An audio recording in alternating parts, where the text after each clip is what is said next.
permit, I'm going to from here.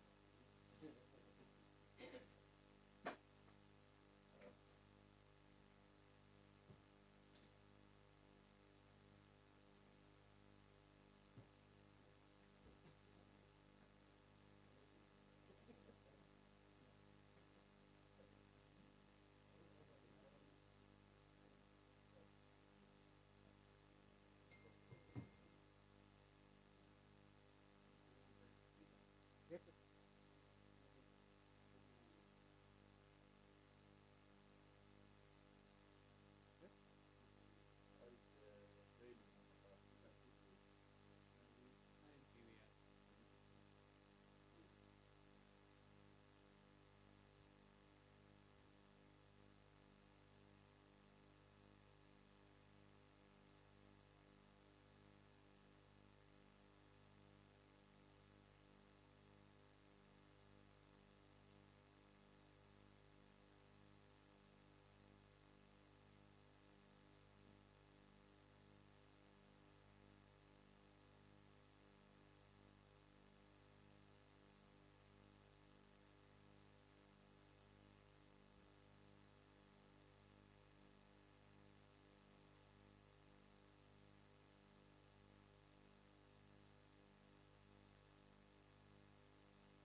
Good morning. Good morning, our online attendees. This is our 11th UIC AGM, and we want to start off by a word of prayer. We will be led by Gilbert Auka. Welcome, Gilbert. Thank you so much. I would request us to be upstanding.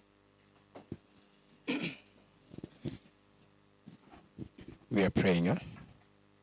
Everlasting Father in heaven, we want to thank you for the gift of life. Thank you for enabling us to be here this morning.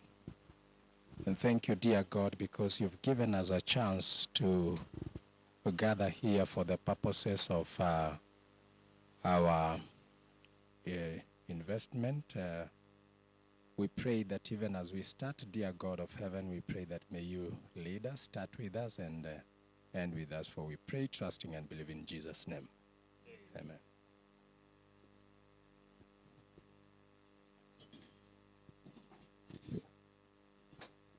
Thank you, Gilbert, for that prayer.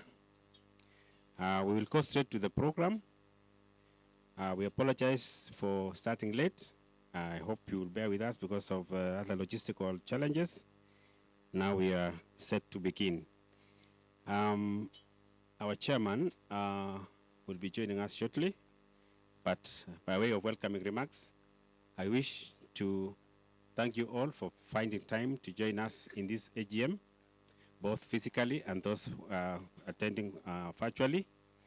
We wouldn't take it for granted that you didn't have anything else to do, that you had to join us, but we thank you so much for finding time for being with us on this day. This is our 11th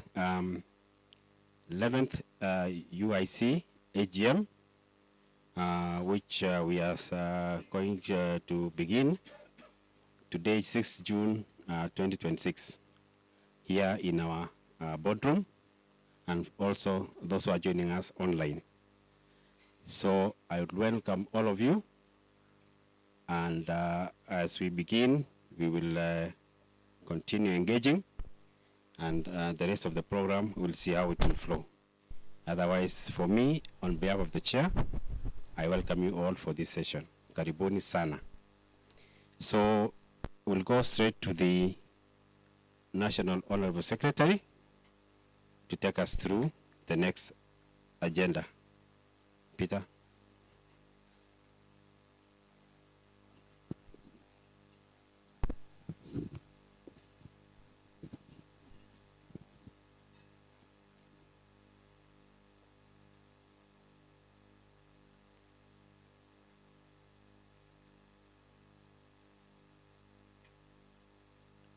So good morning, everyone. Those physically attending and also those who are following us virtually. We're just waiting a minute to get the notice.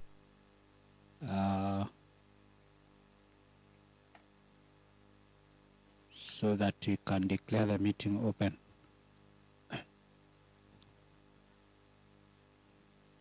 So maybe I can just start going through the program before I do the notice. Huh?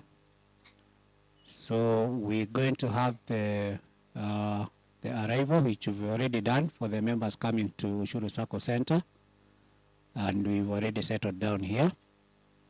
We've already had our opening prayer and the opening remarks from the National Vice Chair. Next, you're going to have the reading of the notice of the meeting immediately after we just go through the program. And we are going to confirm the minutes for the last AGM that we held in the year 2025. After that, you're going to just go through the matters arising, if there are any, from the previous minutes. After that, you're going to have the address by the National Chair, followed by the address by the sub-county officer for Nairobi. Then you're going to have the address by our chief guest. We have our chief guest today. Next, you're going to receive the supervisory committee report. After that, our treasurer is going to present to us the annual financial report for the year 2025. And the auditor is going to follow up it with just their findings as the auditor for the 2025 audited report. After that, we're going to have the approval of the budget, that is the one for 2026, and also the year 2027. Following that, you're going to have the review of the borrowing powers for UIC, appointment of the auditor. We're going to have the disposal of the financial year 2025 surplus. Then you're going to go through the resolutions. After that, you're going to have presentation of certificates to our 3 retiring directors. Then there will have a brief moment of just launching our system that we've been working on, and presentation of titles for Kimalat. We had invited some members who are supposed to get those titles. Then we'll have AOB, followed by vote of thanks, and lastly a closing prayer. So that is the program for today, and I'm sure members received it among the documents that they got when we were sending the notice and the minutes. So we'll be together as we go through that program.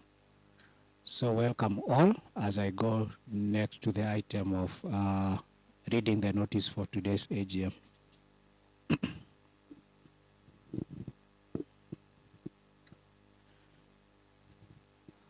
Okay, thank you once more. And this is the notice that was shared previously to all the members. The annual general meeting notice for the financial year 2026.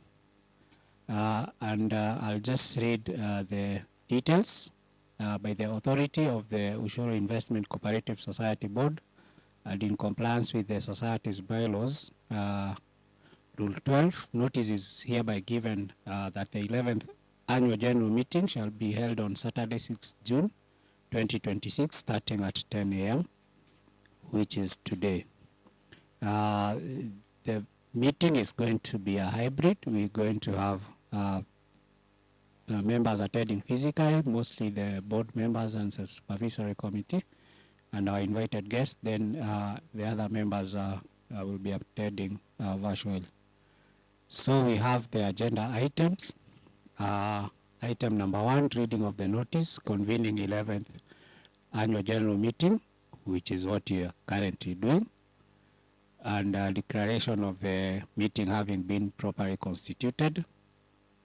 We are going to have a brief introduction and opening address by the National Chair.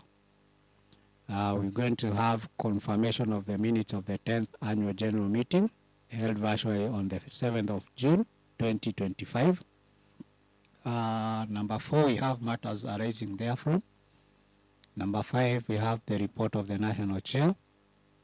Number 6, the address by the guest speaker. Number 7, we are going to have consideration and approval of the report of the National Chair.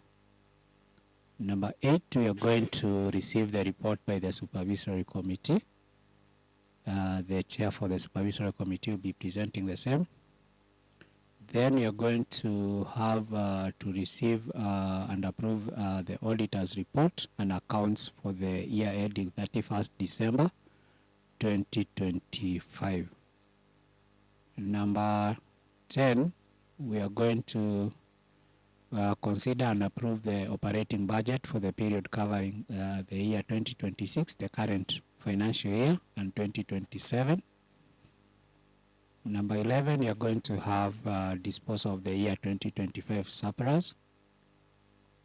Number 12, we are going to have the fixing of the society's borrowing powers. Number 13, confirmation and appointment of the society's auditor for the year 2026. Number 14, we are going to have the resolutions that you want to be adopted.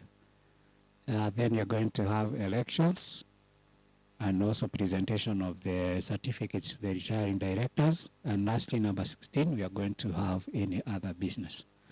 So that is the notice for today. And having seen the numbers that we have physically and also virtually, I can declare this meeting properly constituted, and we are going to be starting the AGM. Welcome all. I'll be handing it back to the Master of Ceremony. So karibuni sana as we engage in this meeting. Santeni. Thank you, our National Honorable Secretary, for that reading of the notice for the AGM. We now go to the matters arising from the previous minutes, and I'll request Director Samuel Washuri to take us through. Okay, sorry. We need to adopt the notice, get a proposer and a seconder.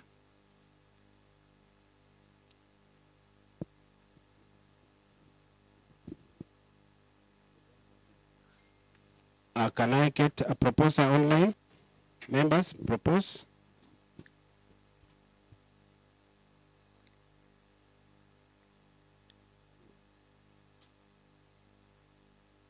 If there's no online proposer, we can have it within here. Isaac Kiprop proposes. Who will second the notice? Seconded by Director Gilbert Auka. Thank you so much. So we can proceed to the next agenda. We now have the issue matters arising from the previous meeting minutes. Sorry, we have Director Samuel Washuri take us through.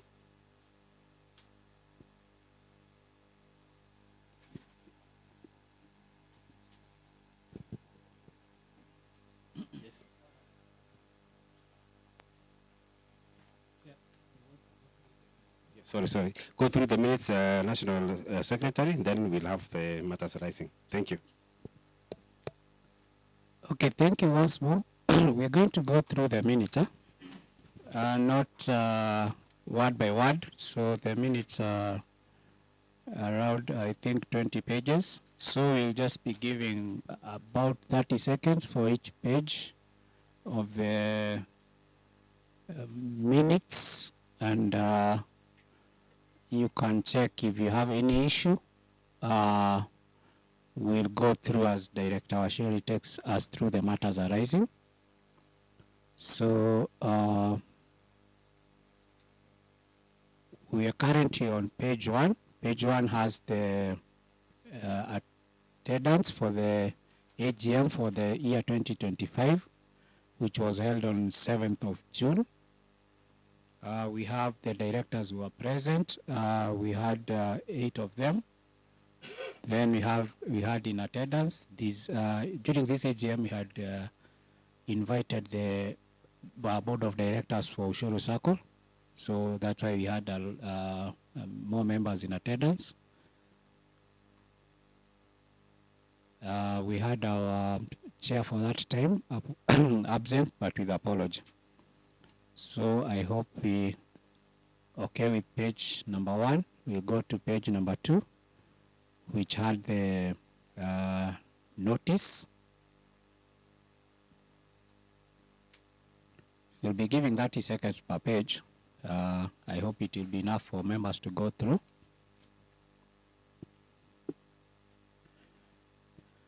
Okay, we can go to page number 3. Page number 2 had the minute 1. So from page number 3, we have minute 2.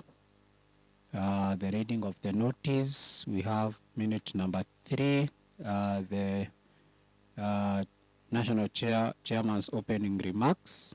And we also have minute number 4, 5, and 6. Minute number 4 has the confirmation of 9th annual general meeting minutes for the year 2024, matters arising, and minute number 6, the report of the national chair. Which flows to the next page. Please scroll a bit slower. You were supposed to be on page number 4.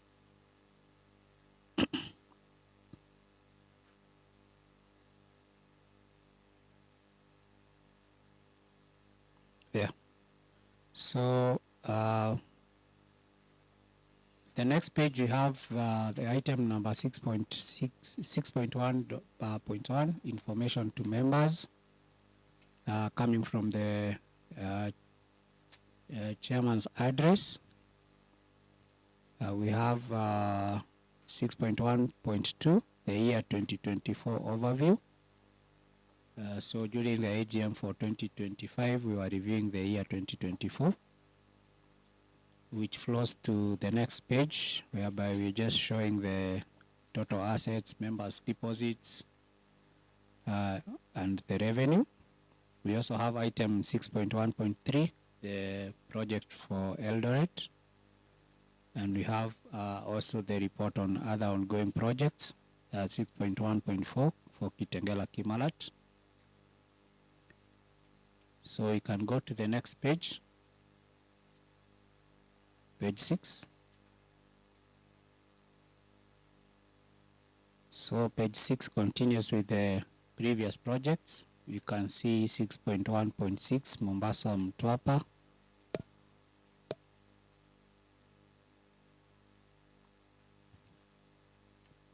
We flow to page number 7. Page number 7, we had the report on the strategic plan review. The strategic plan we had for 2022, flowing over to this current year, 2026. Next item was 6.1.9, the UIC bylaws, the report on the same. We also had a report on the UIC office space, which we opened last year and is captured in the minutes. Going to page 8, we reported again on the ERP, the Enterprise Resource Planning Acquisition. We gave a report captured in the minutes. Before we went to item number 6.1.12, which is the general performance. These are just an emphasis on what we had reported up there, coming from the audited accounts for the year 2024. So page 8 ends with the 6.1.12, the distribution of surplus, which is flowing to page number 9. Finally, we go to next minute, which is minute number 7, our special guest presentation. So these will be flowing from page number 9 on the minutes. We can go to page 10. Yeah, so page 10, now we go to minute number 8, where we had the supervisory committee report for the financial year 2024. That adds page 10. We can go to page 11, which has Helen, you're scrolling. Page 11 still continues with the supervisory committee report on the items that they had reported. We can go to page 12. Still the continuation of the supervisory committee report on the different items, the board meetings, the UIC office. We can go to page 13. Again, here we still continue with the supervisory committee report. They reported on the outstanding balances for all the projects, the titles collected for Kitengela Kimalat plots. They also gave a report on the ongoing projects. At that time, we had two, the Kitengela and the Eldoret. which are covered in page 13 and page 14. So page 14, there you can see the Eldoret plots, the report on the same from the supervisory committee. So we can go to page number 15. Page number 15, supervisory committee again reported on the investment that we had for the money market funds, and they also did their recommendations to the board for the implementation, and they gave their conclusion. So at the end of page 15, going to page 16, we have number 10, the annual financial report for the year ending 31st December 2024.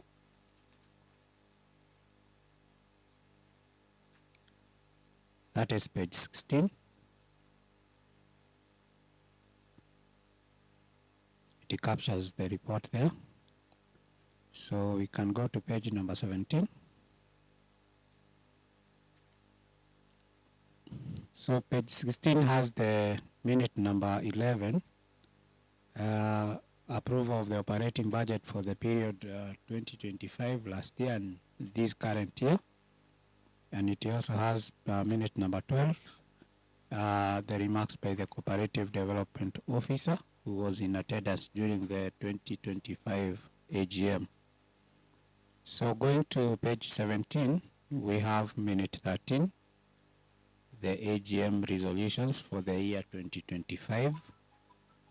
Captured there, we had 3 items.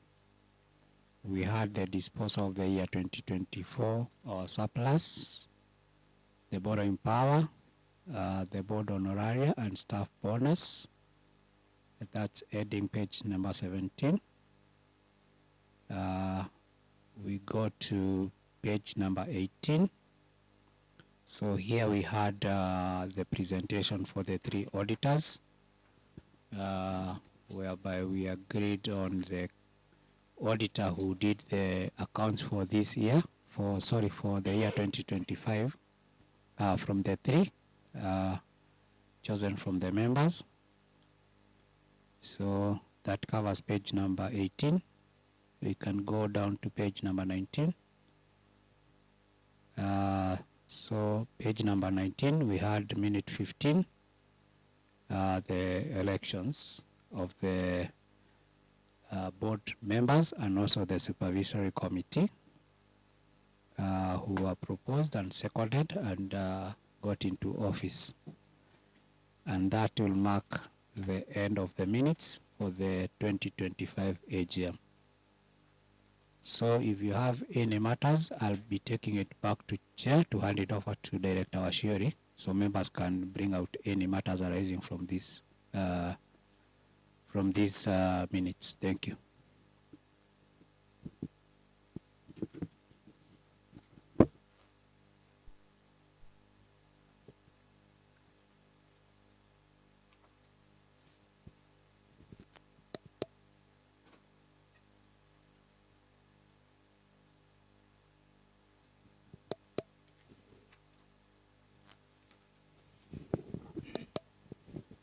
Thank you, our National Secretary. I now welcome a proposer and a seconder before we proceed to matters arising. I request online viewers to give us a proposer so that we proceed.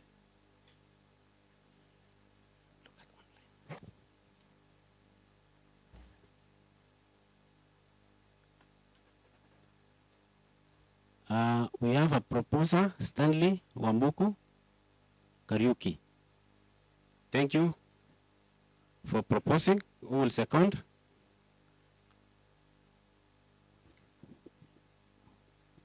Can I have a seconder within this boardroom? We have Director Irene Rono as seconded. Thank you. Oh, non-board members. Thank you. Any non-board member to second?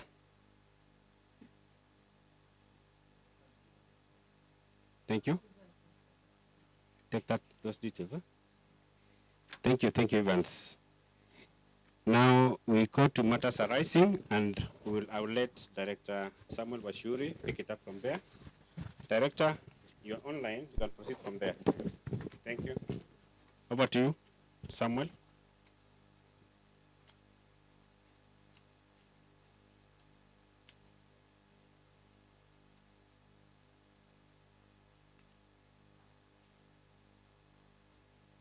Samuel Bashuri.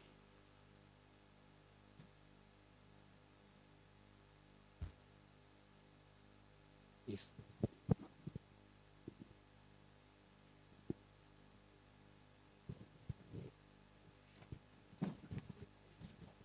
Okay.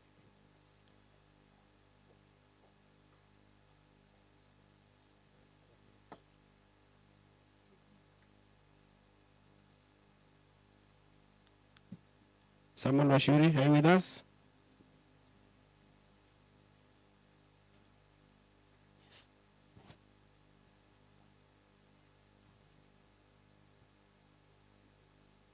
Yes, Samuel, proceed.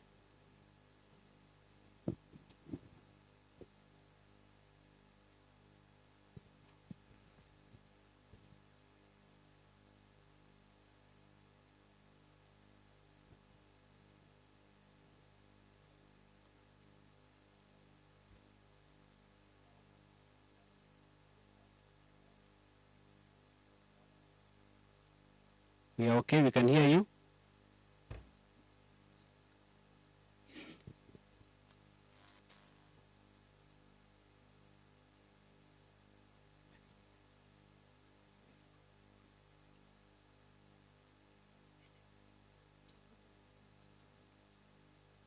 Hi, Samuel, can you hear us?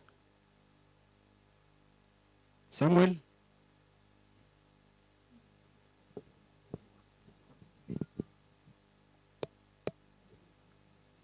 Hi, Samuel.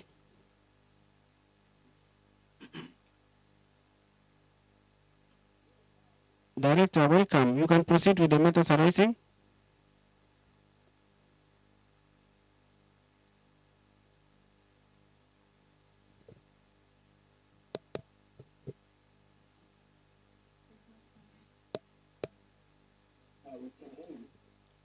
Yes.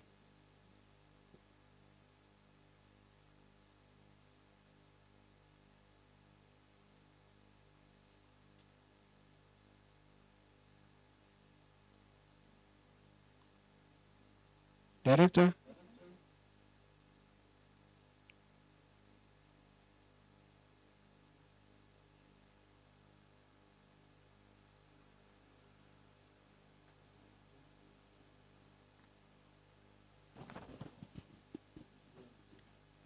He's on Zoom.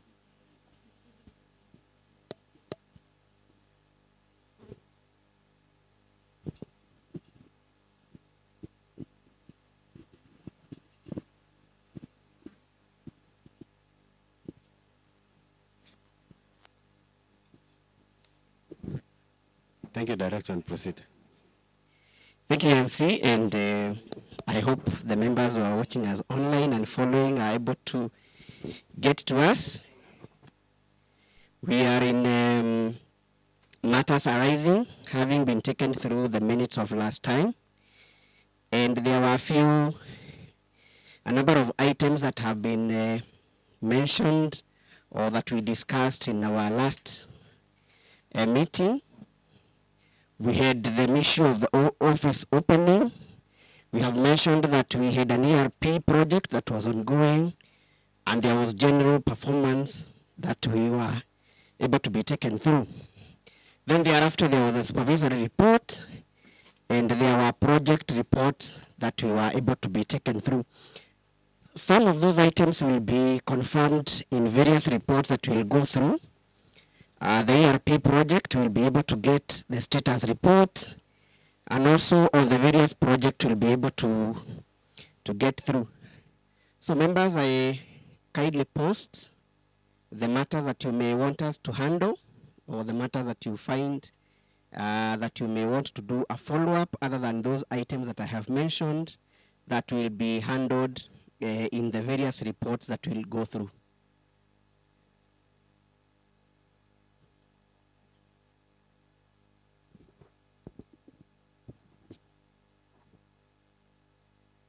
Secretary, confirm whether we have other posts that have come through online.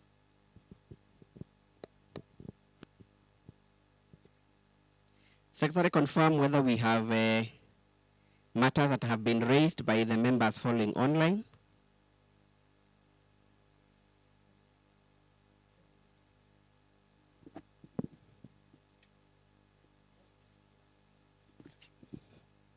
Through the chat, you can raise any matter that you may want follow up.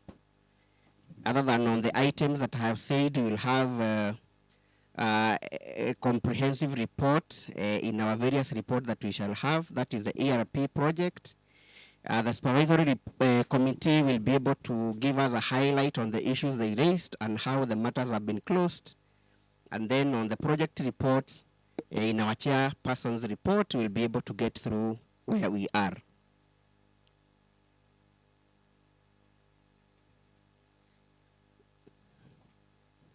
Any other matter raised, Secretary?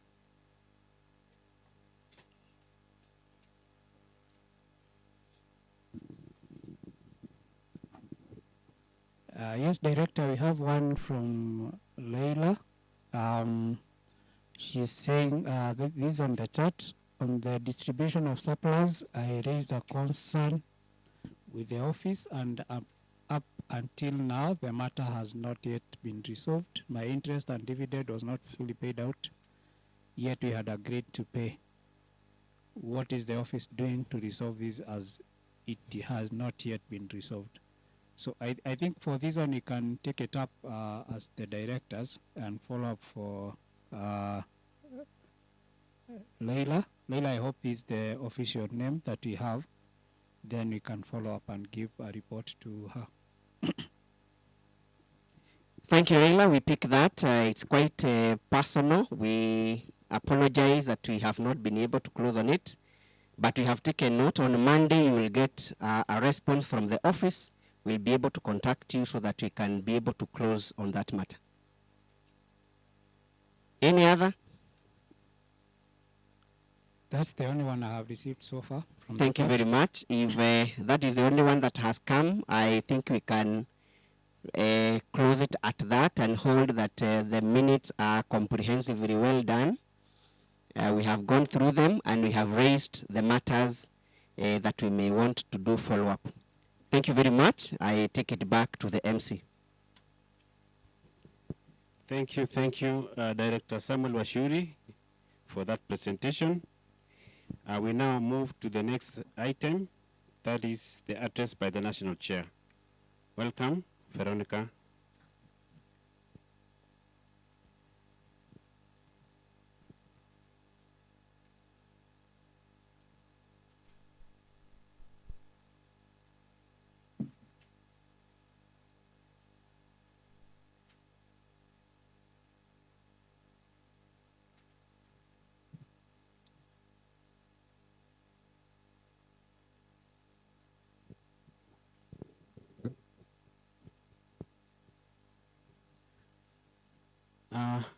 As we wait for our chief guest, I think this item, the next agenda, which is the address by the National Chair, it's only fair if the chief guest is in with us, so that at least we pick together.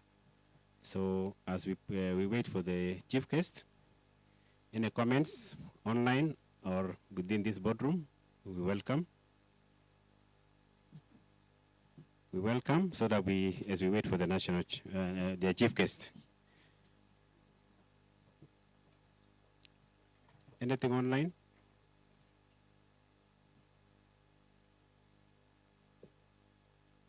Director Peter? Anything online? Anything online?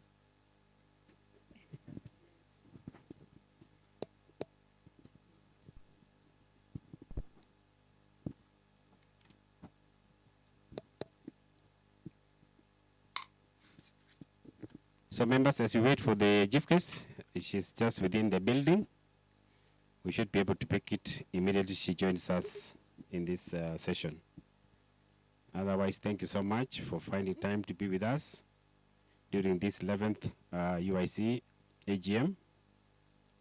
We are proud that you are with us. Thank you, our chief guest. Welcome, our chief guest. Karibu sana. Karibu sana. Members, we have received our chief guest, and therefore we will proceed to the item on the address by the national chair. Madam Veronica, you can proceed from there. Thank you. Thank you so much, members. Thank you, our chief guest, Madam Aremo. You're most welcome. And before maybe I read the speech, I'll ask those ones who are in the boardroom to just welcome our chief guest. Please give him applause. And that one will be led, a good one, a good one, a good one. Flossie, please. Now you can give him one, give her one, ile maua mumwangushie. Now let's come down. Thank you. Let's just welcome our members also who are on board.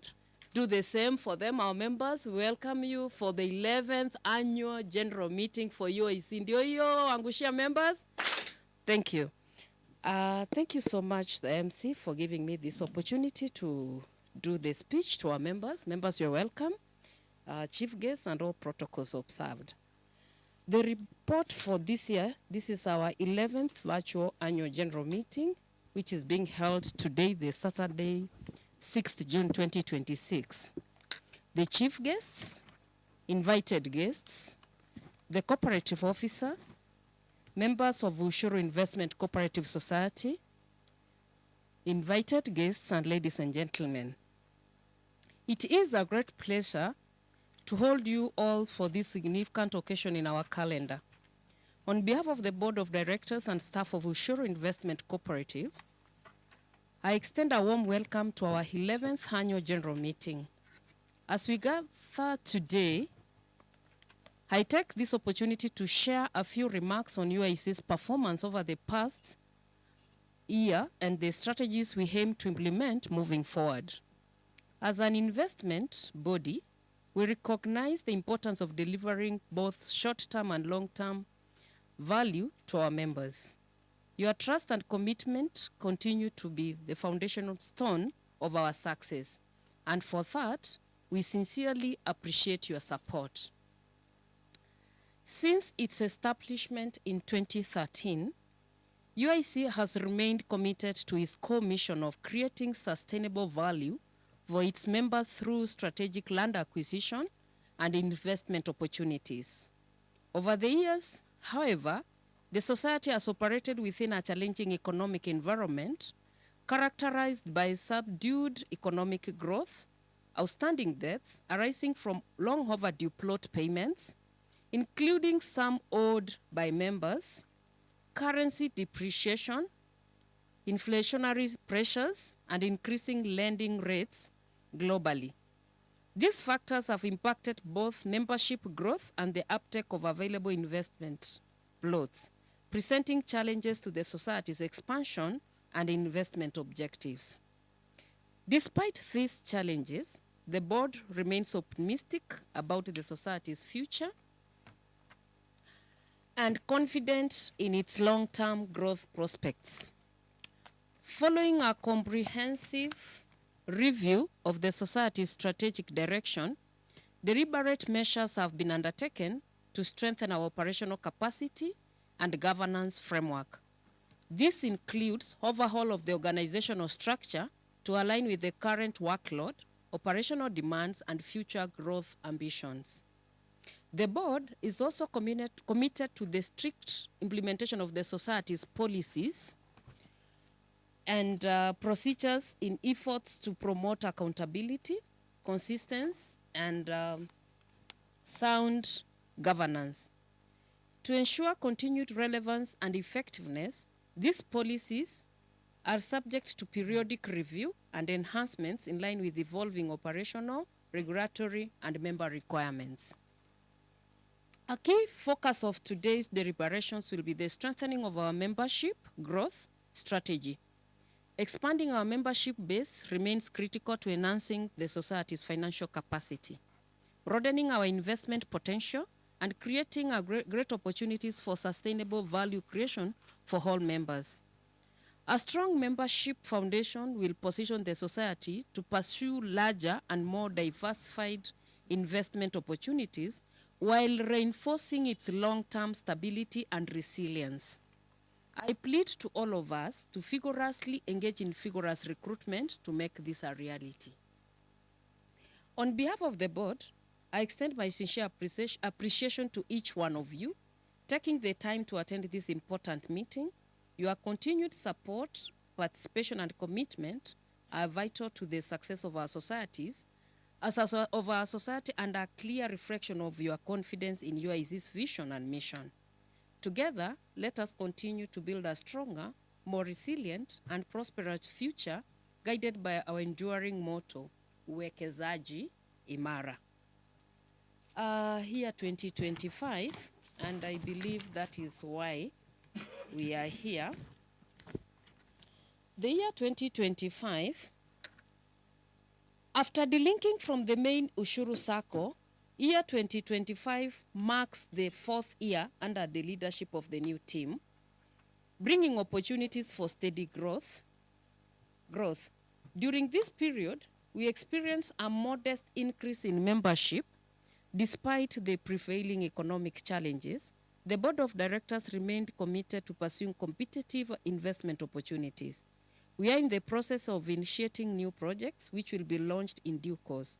While growth was moderate, UIC successfully recruited new members, bringing the total membership to 638. We encourage all members present today to invite others to join the cooperative society. Financially, UIC demonstrated a remarkable progress as at the end of 31st December 2025, the society's total assets stood at 100,506,650. Member deposits amounted to 52,075,029 shillings. Revenue stood at 11,971,723 in 2025 compared to 2024, which was 11,358,084, reflecting an increase of 5.4%. The positive revenue growth reflects the society's strong financial performance and prudent management of members' investments. This enhances the society's capacity to deliver greater value to members through improved returns, increased investment opportunities, stronger results, and sustainable growth. It also contributes to broader economic development by supporting wealth creation, financial inclusion, and investment in productive sectors of the economy. Below is an overview of the projects undertaken in the past year, as well as those currently in progress. General performance. Despite the reported challenges, UIC remained resilient, recording a slight upward general performance in improvement in the year 2025 compared to 2024 as follows. Total membership increased from 599 in the year 2024 to 638 in the year 2025, representing an increase of 6.5%. Paid up share capital. The share capital grew from Kenya shillings 22,886,024 in the year 2024 to 24,117,181. Sorry, it is 22,886,024 to 24,117,181 in the year 2025, representing an increase of 5.4%.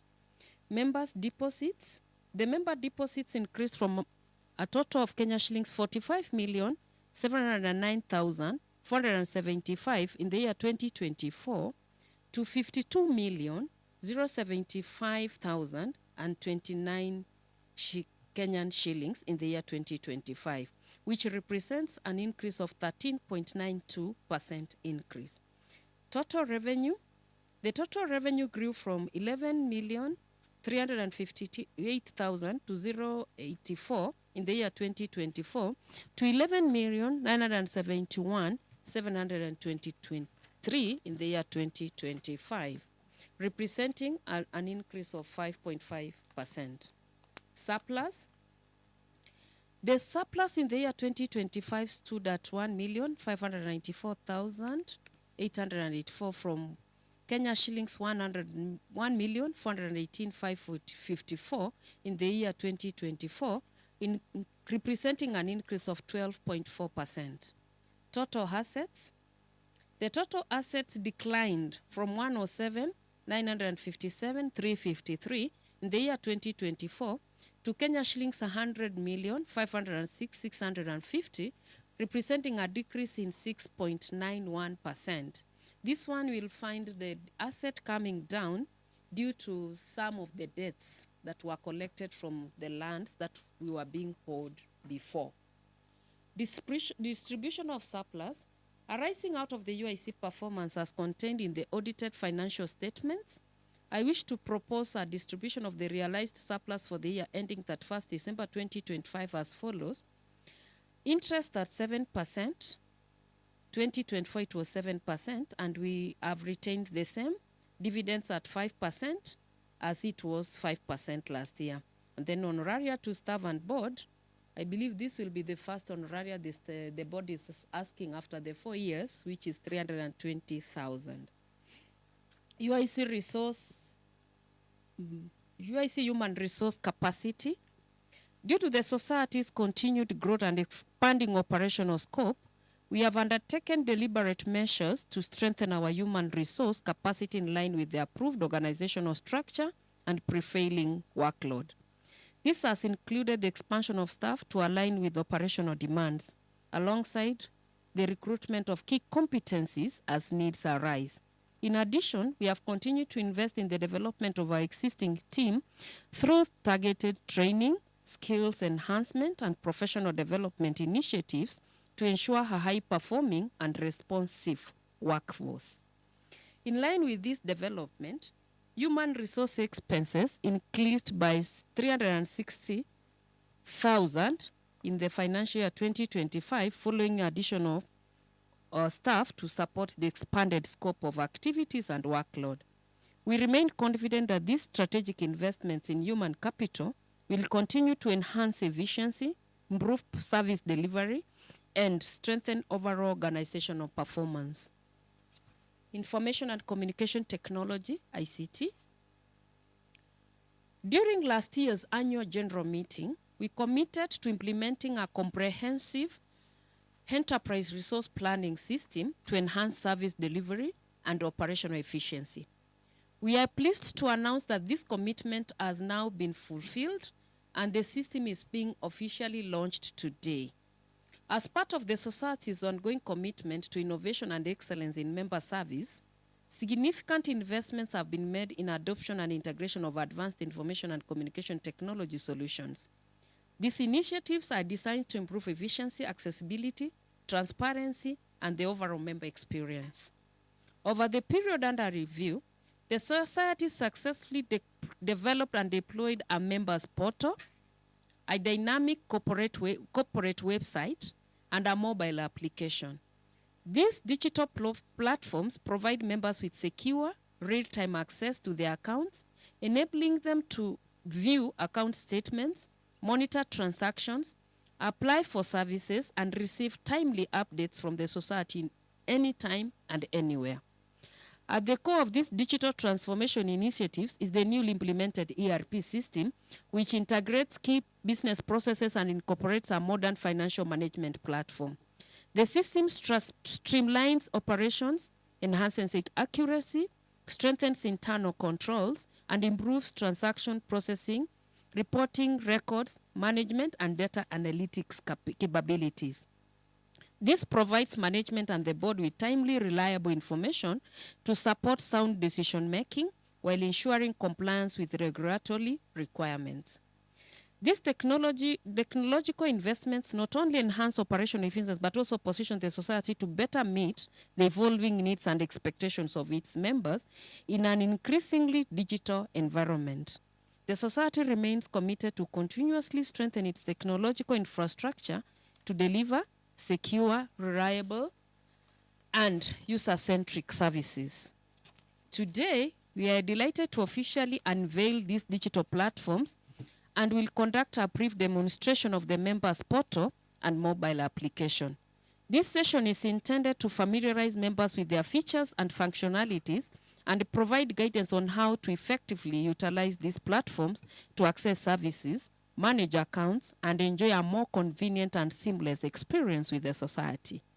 This milestone reflects the society's dedication to embracing innovation, improving service delivery, and creating sustainable value for all members. The board and management thank members for their continued support and confidence as we embark on this new chapter of digital transformation. In UIC, Ushuru Investment Society Future Outlook and Beyond. The society's future outlook remains anchored on its core business of land acquisition, subdivision, and plot sales as the primary driver of members' wealth creation. By strategically identifying land in high-grown corridors and emerging urban areas, the society aims to facilitate long-term capital appreciation for its members through transparent subdivision allocation and flexible payment plans that enhance accessibility to land ownership. In addition to land-based investments, the society will progressively explore other viable investment opportunities beyond real estate, including money market instruments, fixed income securities, and other diversified investment channels that offer stable returns and risk mitigation. Members are encouraged to actively share ideas and proposals on potential investment opportunities that can further strengthen and diversify the society's portfolio. The society will continue to adopt a disciplined, research-driven approach to investment, supported by robust due diligence, prudent financial management, and strong governance. Operational efficiency will be further enhanced through digital platforms, including the members portal and mobile application, to improve service delivery and reduce administrative costs. Overall, the society remains committed to balancing affordability with sustainable returns, ensuring continued growth, reinvestment in new projects, and long-term value creation for all members. I'll not miss to mention the 2026 inventory plots available for sale. We have plots in Eldoret Annex, where we had 21 available now. For member price, it's 995,000, and member is 1.1 million. Kisumu Riat, we have 7 plots remaining, 600 member price, 610 for non-members. Kitengela Kimalat, the project it is on its tail end. We are remaining out of 2 plots out of the 73 plots that we had. And for member price is 800, for non-members is 850,000. Debtors balance as 31st December 2025. To mention, our members, our debtors have been a thorn in the flesh to UIC, because we realized most of the debtors are members and their debts are long overdue. The board has taken several measures to ensure they're getting these debts from our members, but indeed it is becoming a challenge, and the board now is resolving to maybe go to a legal way. In Eldoret, we have debtor balance of 12,575,500. Mtwapa, we have debtors ranging to 504,875. Kitengela 80, we have members who are all the UIC 1,565,755. Kisumu, Konya, we have 1,192,992. Kimalat, we have 8,428,908, totaling to 24,268,031 Kenyan shillings. This project presents a strong value proposition to members as it offers an opportunity for long-term capital appreciation and wealth creation through land ownership. Land remains one of the most stable and reliable investment assets, particularly in this location where demand is steadily growing due to ongoing development and improved infrastructure. We are therefore encouraging members to take advantage of the preferential pricing, which is designed to reward membership loyalty and enhance affordability. By investing at this stage, members position themselves to benefit from future value appreciation while securing a tangible and secure asset within the cooperative's investment portfolio. Kimalat project title deeds. We are pleased to inform you that the second batch of Kimalat title deeds or land leases has been successfully processed and it's now available at our office. The landowners are requested to pass by the office to pick their titles, and we can proudly say that today in the room we have some land owners, our investors who are receiving their titles today as they will be presented later by our chief guests.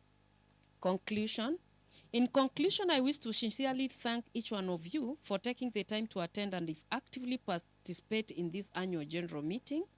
Your presence, input, and continued commitment to UIC are deeply valued and remain central to the progress as we continue to make a society, UIC, a stronger society.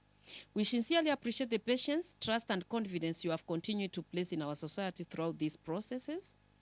We remain committed to advocating for the well-being of our members and promoting opportunities for sustainable wealth creation. We look forward to continuing to serve you with dedication and excellence. As we move, we remain firmly committed to strengthening our governance structures, expanding our membership base, diversifying our investment portfolio, and enhancing operational efficiency through innovation and disciplined execution. These deliberate efforts are aimed at safeguarding members' interests while positioning UIC for sustained growth, resilience, and long-term value creation. We are confident that working together, we will continue to build a stronger, more dynamic, and more prosperous cooperative society that delivers meaningful returns and lasting impact for all members. May God bless you abundantly, and may He continue to bless Ushuru Investment Cooperative. Thank you all. Thank you.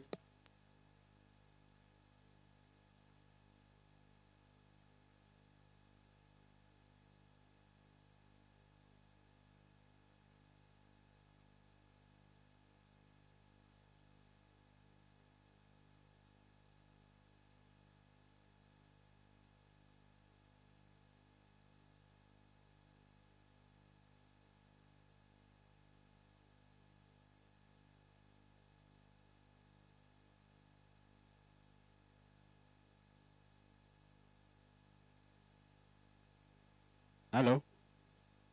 Yeah, thank you, members. I think we'll have a proposer and a seconder for this report by our national chair.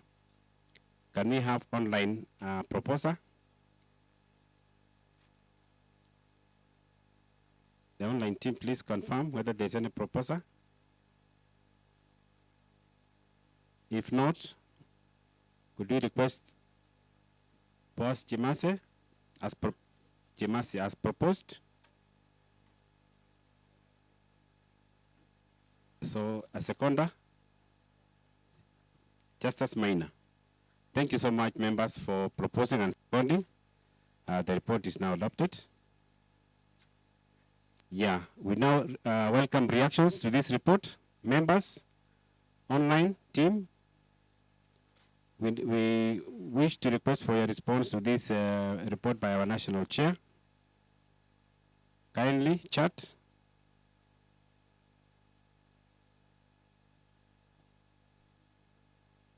Even the members in this boardroom can still react to the report by our national chair.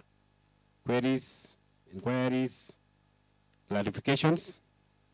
We welcome you to make comments to this report. This is our chairman's report, and it covers all what has been done by this team for the whole year of operation. Anybody online?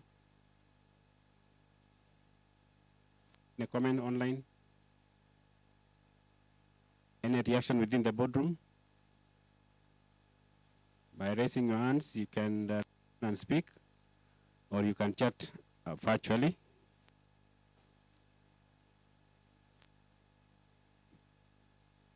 Any reaction? They are happy. Okay, thank you so much, members. Thank you, members, for appreciating our chairman's report. And therefore, in the absence of any reaction, we can move to the next agenda. Our next agenda is the address by the Sub-County Officer, Nairobi, Mr. Njoroke. Welcome.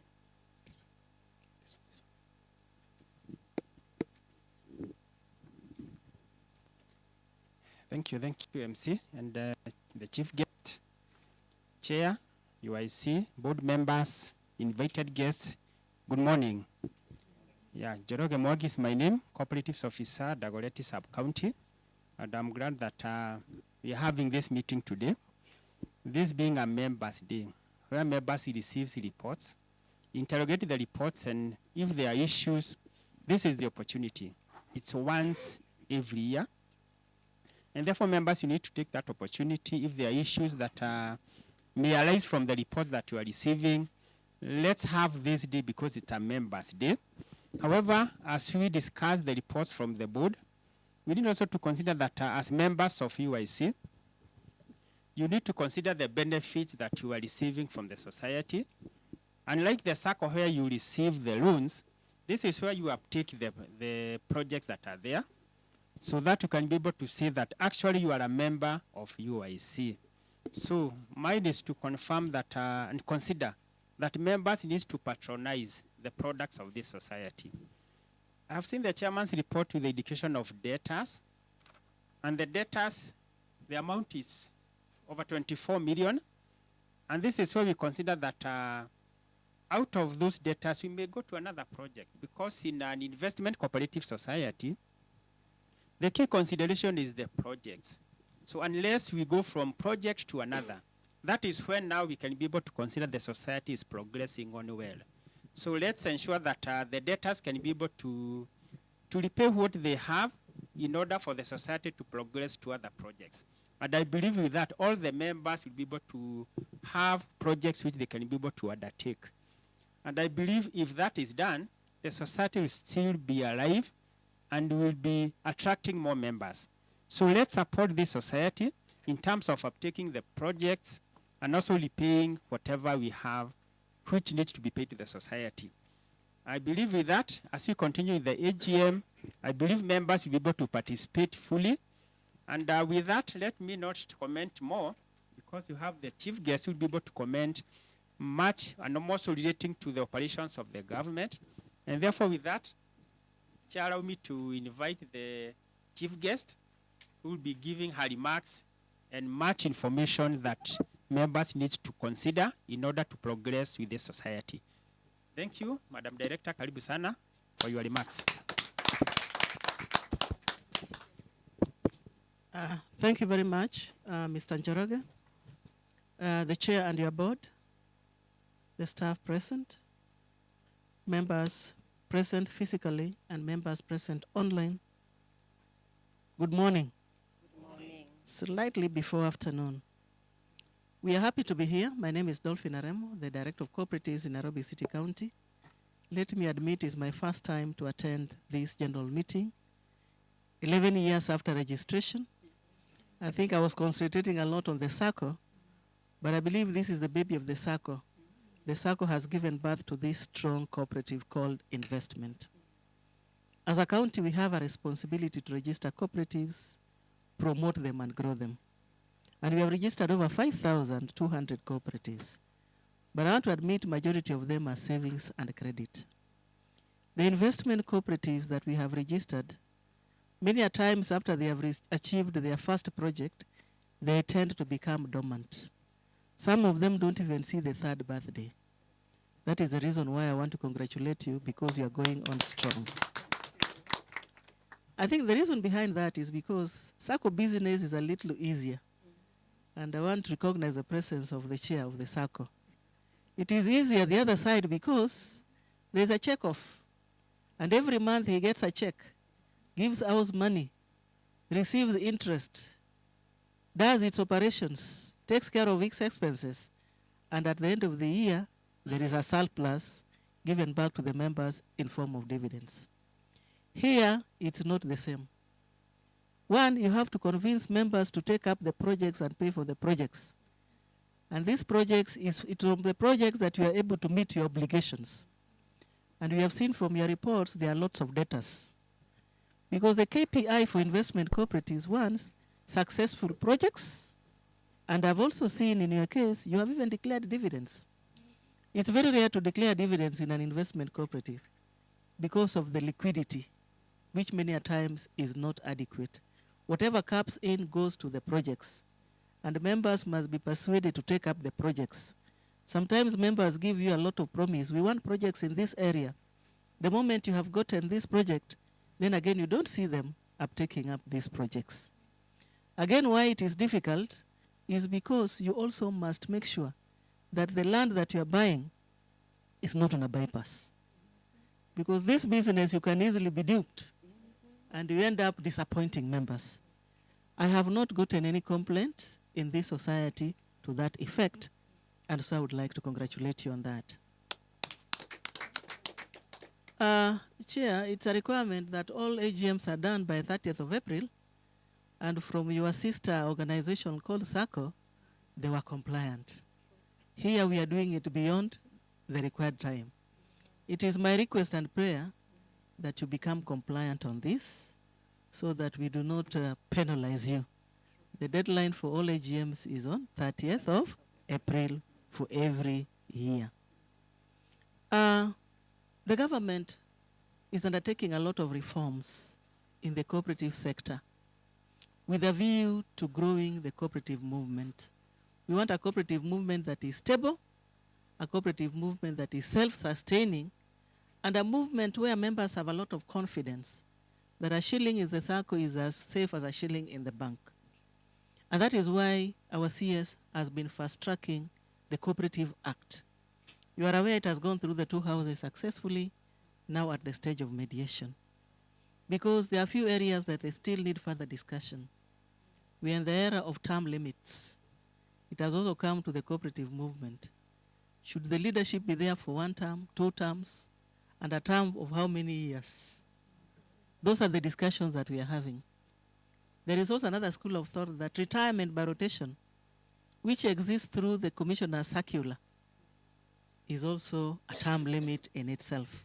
Because the moment you finish your 3 terms, go back to the members, they may decide to return you or to give you a commercial break through the ballot. Isn't that a term limit? We expect to have that document maybe by Ushirika Day. Ushirika Day is coming up on the 4th of July. If all goes well, we should be able to receive that document. And the chair of the SACCO is also in the Ushirika Council. So I know they have these updates so that we get that document before we proceed with our other activities. Again, I have looked at your growth. You have grown, although your total assets have come down. Your membership has grown. Last year, the Commissioner for Cooperatives gave a directive that all cooperatives with a membership of 5,000 and above gets to a delegate system. I know you have what it takes to grow to those numbers, as that now you are not yet there, but it is good to sensitize the members that when you grow, you'll get to those areas of delegate system. A few cooperatives have gone to court to challenge this, but our CS is very categorical that the delegate system is a success story for those big cooperatives. I know recently Njoroge and I attended a meeting in Dandora Stadium, a very beautiful stadium courtesy of our governor of Nairobi County. But you can imagine addressing 10,000 members. When it comes to the elections, it is by Mulolongo, and they don't want to come out of the Mulolongo because they say, I want to see the people whom, of course, I appreciated in a way. I don't know how they normally appreciate them, and is not giving me the vote. So the candidate stands there in front and looks behind to see the queue. Kama ulikula left, right, and center, then unakuwa ashamed, Pauline. But again, we are saying we need to come out of that. We are even in the era where we can attend meetings virtually like what we are having, even vote virtually. But again, such cooperatives should get to the delegate system. In Nairobi County, we have a SACCO that has a membership of 430,000. You can imagine which stadium. We can't fit in any in this country. Yes, and again, recently, the CS had directed that we suspend registration of SACCOs. You may have seen in the social media now that has been lifted, but it has been lifted with some stringent measures that now if you want to register a SACCO, you must confirm that there's a physical office with at least one employee, and that the members must contribute share capital to the tune of 1.2 million. And you must also show that within 1 year, you can raise 10 million. Because the plan in the future is that all SACCOs should be regulated by SASRA. And I know you are not a SACCO, but you are also members of a SACCO. So when I get an opportunity like this, I need to keep you updated. The investment cooperatives going forward will be referred to as SICOs. SICOs meaning Savings and Investment Cooperative. Because I've looked at your performance and you all have deposits. And today you are also going to declare something, 5% on the deposits. So there's the deposit angle and there's also the investment side. So you'll be called SICOs. In Nairobi County, the few successful investment cooperatives are not very many. I'm talking about Stima Investment Cooperative. I'm talking about which calls itself SIC. I'm talking about Safaricom Investment Cooperative. And we are now also talking about UIC, which is yours. So if you want to benchmark, those are areas that you can go and benchmark.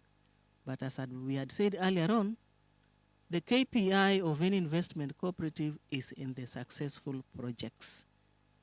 In the circle, we talk about loans.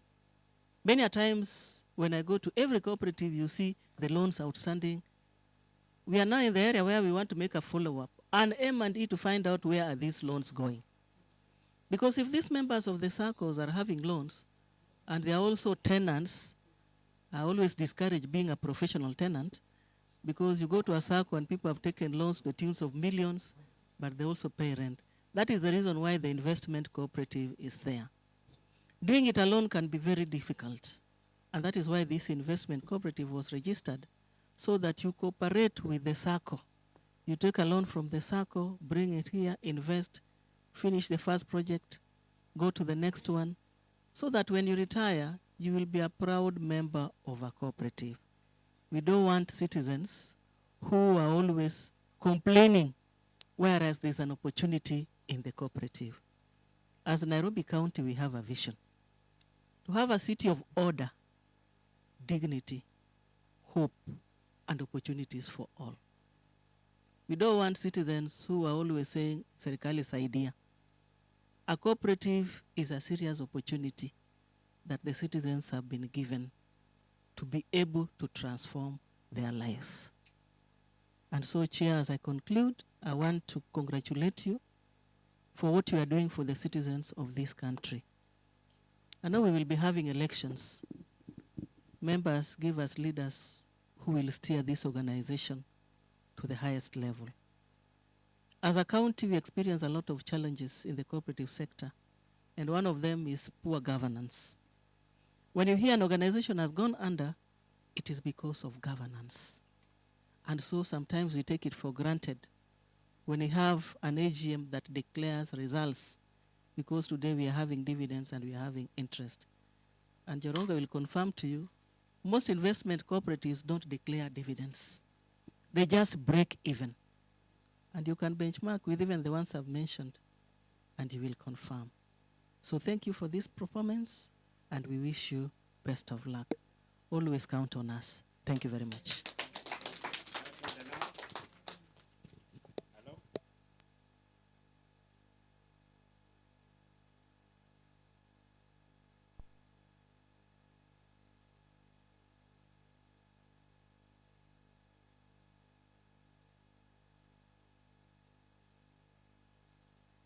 Given us insights, given us guidance on how to progress.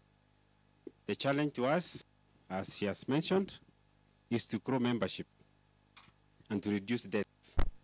So as we progress on to the new financial year, to those ideas being suggested by our director in practice, so that we can have more dividends and interest in the next year. Thank you so much. We now go back to the program. I'll give the supervisory committee to present their report. Thereafter, we will know what will follow. Supervisory committee chair. Over to you. Proceed with the report. Also, some reactions to the chief guest chairman's. Reaction to the chairman's report online. Can read for us.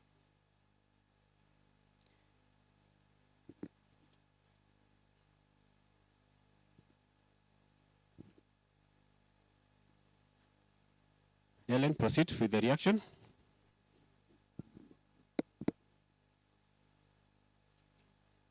Boy, she's saying instead of taking legal action to the debtors, consider reaching out to each one of them and draw a payment plan, which they will have to commit. Then we have the second reaction from Samuel Olo. He's saying that my opinion is that we need to be truthful to ourselves as members and do a candid review of the society's growth and performance. The truth is that we are not doing well as a society.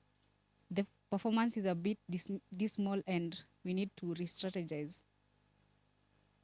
Then we have Wambogo Karaoke, who is saying that the members with outstanding payments, have they been issued with title deeds of their plots?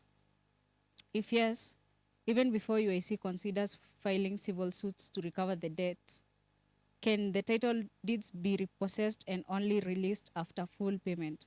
Another option is for the members to be advised to relinquish the plots they're holding so that the plots are sold to other members. Those are the reactions we have from online. Thank you. Any other? Oh, there's another comment from Wambugu Karaoke for Madam Aremo. She's asking, are investment cooperatives also regulated by SASRA?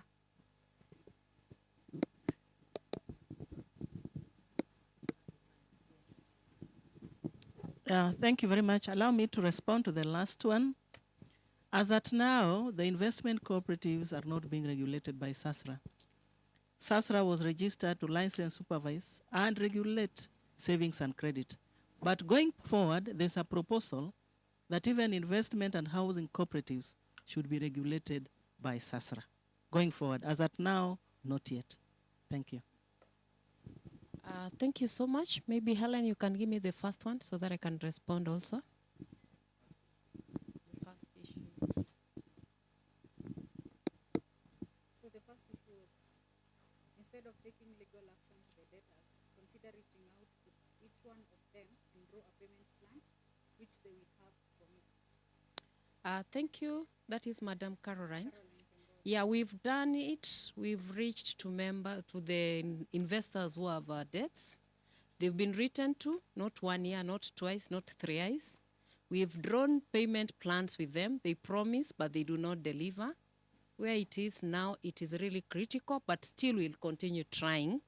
However, we're trying to engage our lawyer to just do a write-up to them to remind them that this is members' money they're holding, which needs to be going for investment, because the 24 million can do a full project indeed. So that one we've done, Madam Caro. Where we are now, it is becoming a thorn to us as we continue to persuade our members that it is indeed payment of debts is very critical. We've even come up with sale agreements which have due dates for payment, but still we've realized our debtors are not even honoring the same. But we'll still continue pushing and trying.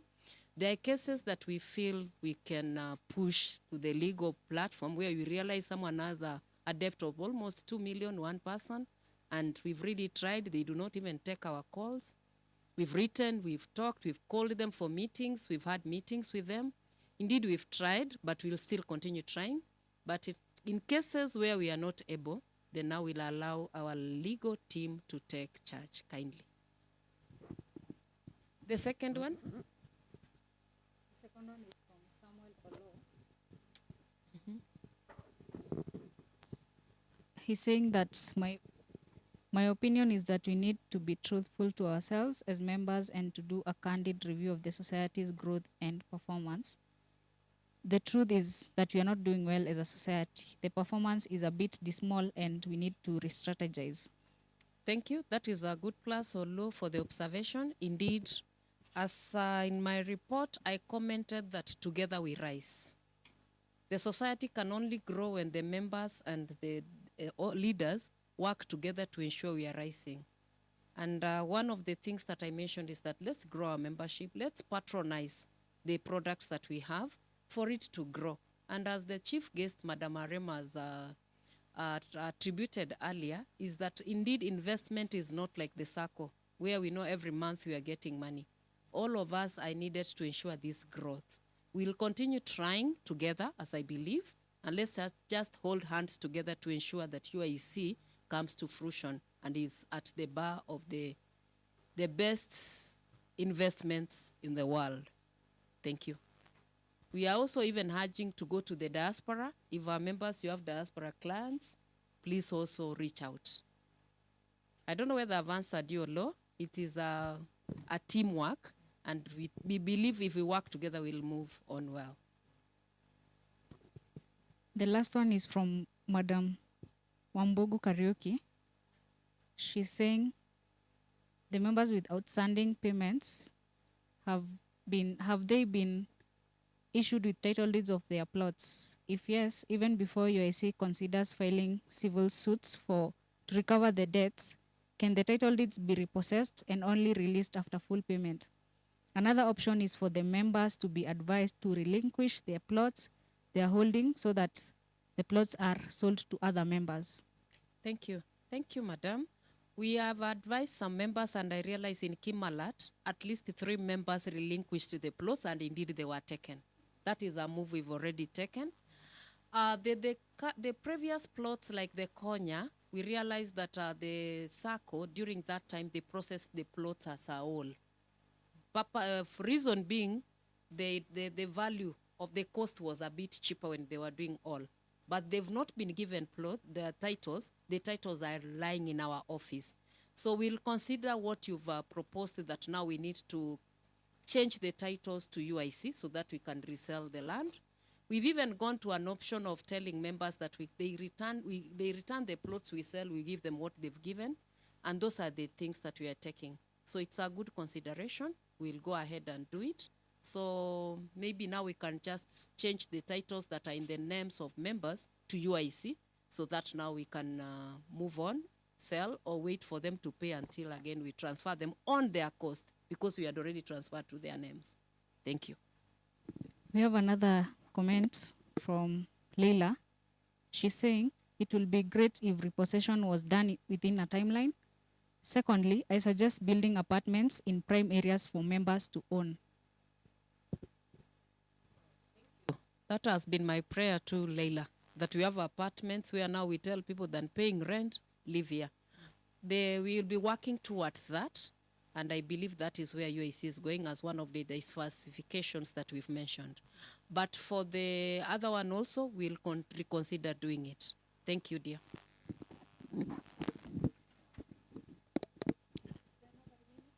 Thank you. Yes. My name is Evans Metobo. I wish to direct my concern to Madam Chair National. Do we have a deadline plan for the debts? You said there are people you call, they are not able to pick calls. Maybe progressively they are not paying. Maybe internally with the policies of the SACCO. Do we have a deadline for the payment plan? Thank you so much. And I want to appreciate Bwana Metobo. Bwana Metobo is our new investor who took 2 plots. He had a debt within a period of 3 months. I called him and he honored the very day. Can we clap for him? And that is why I think he's agitated that if Mia was called and I paid the very day, why is someone who is having a debt for 2017? We are talking of debtors of 2017, 2018. The Mutwapa plots. Indeed, someone, Mtuapa, I had it in 2018. I was not even in leadership.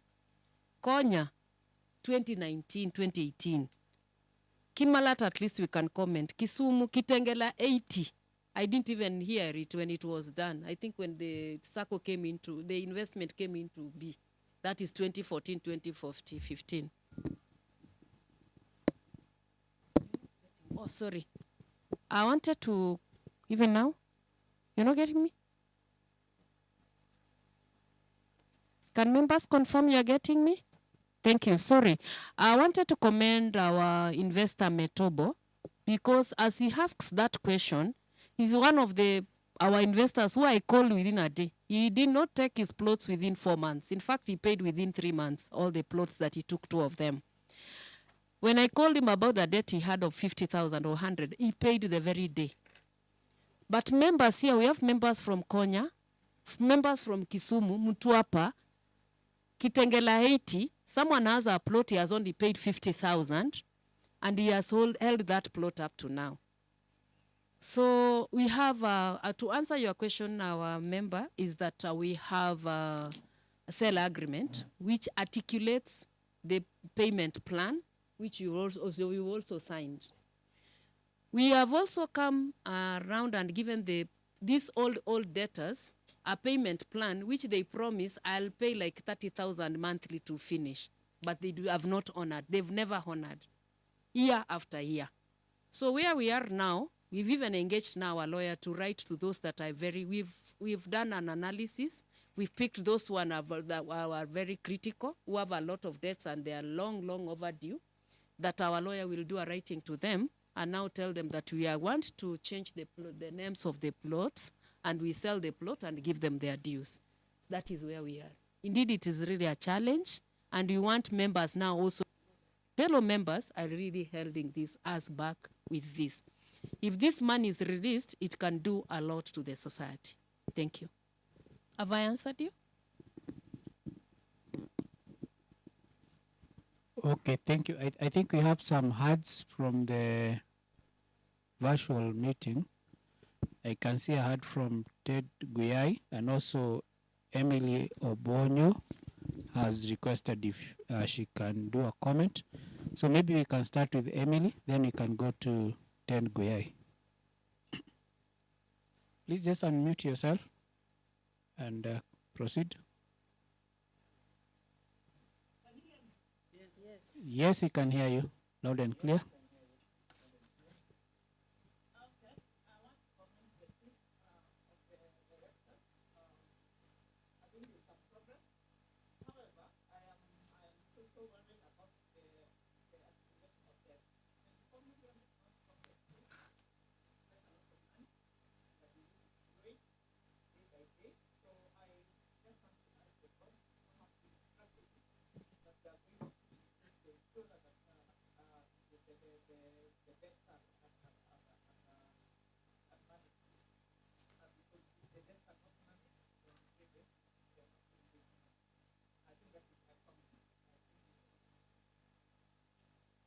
Thank you, Emily.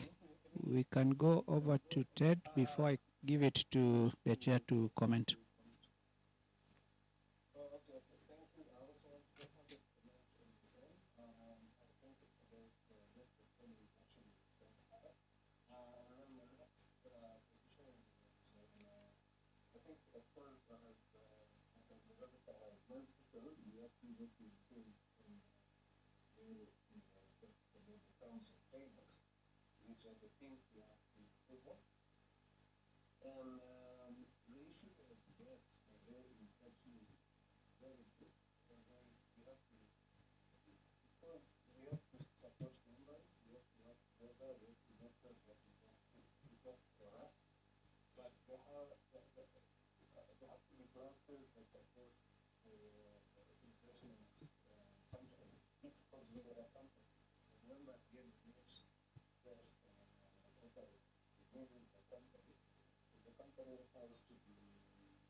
Chair, you can proceed.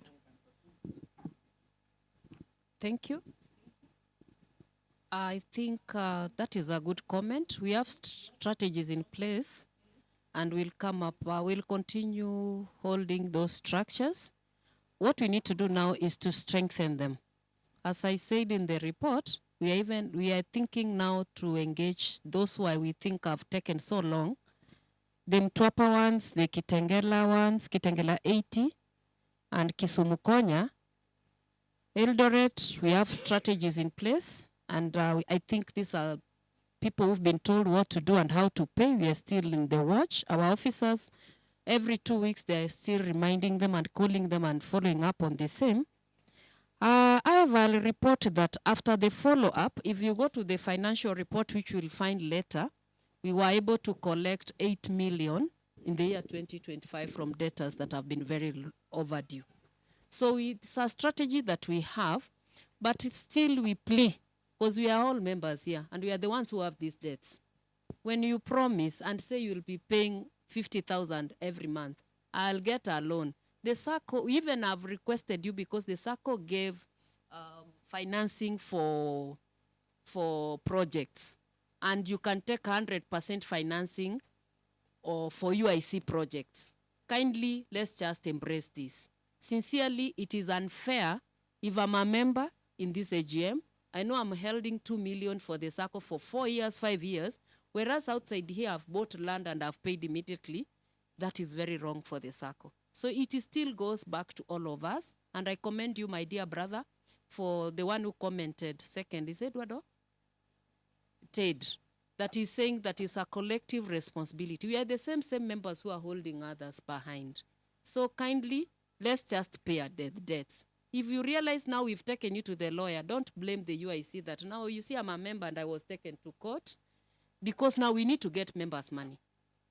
That is the next move we have. So we'll be reaching you for again next week. I believe our officers have already drafted the next letter for this month, because we've been in a process of doing it monthly. After that, kindly know we'll be progressing now towards the SACCO. One of the structures we've put is now we're engaging our lawyer to move on with you. Kindly. It's just a plea, but still it's painful that this money is lying on your hands, and we need to get it to support the society. Thank you. Okay, thank you, Chair. I think there's one from Samuel Olo, just a follow-up, but this one will be getting more detail from the Treasurer.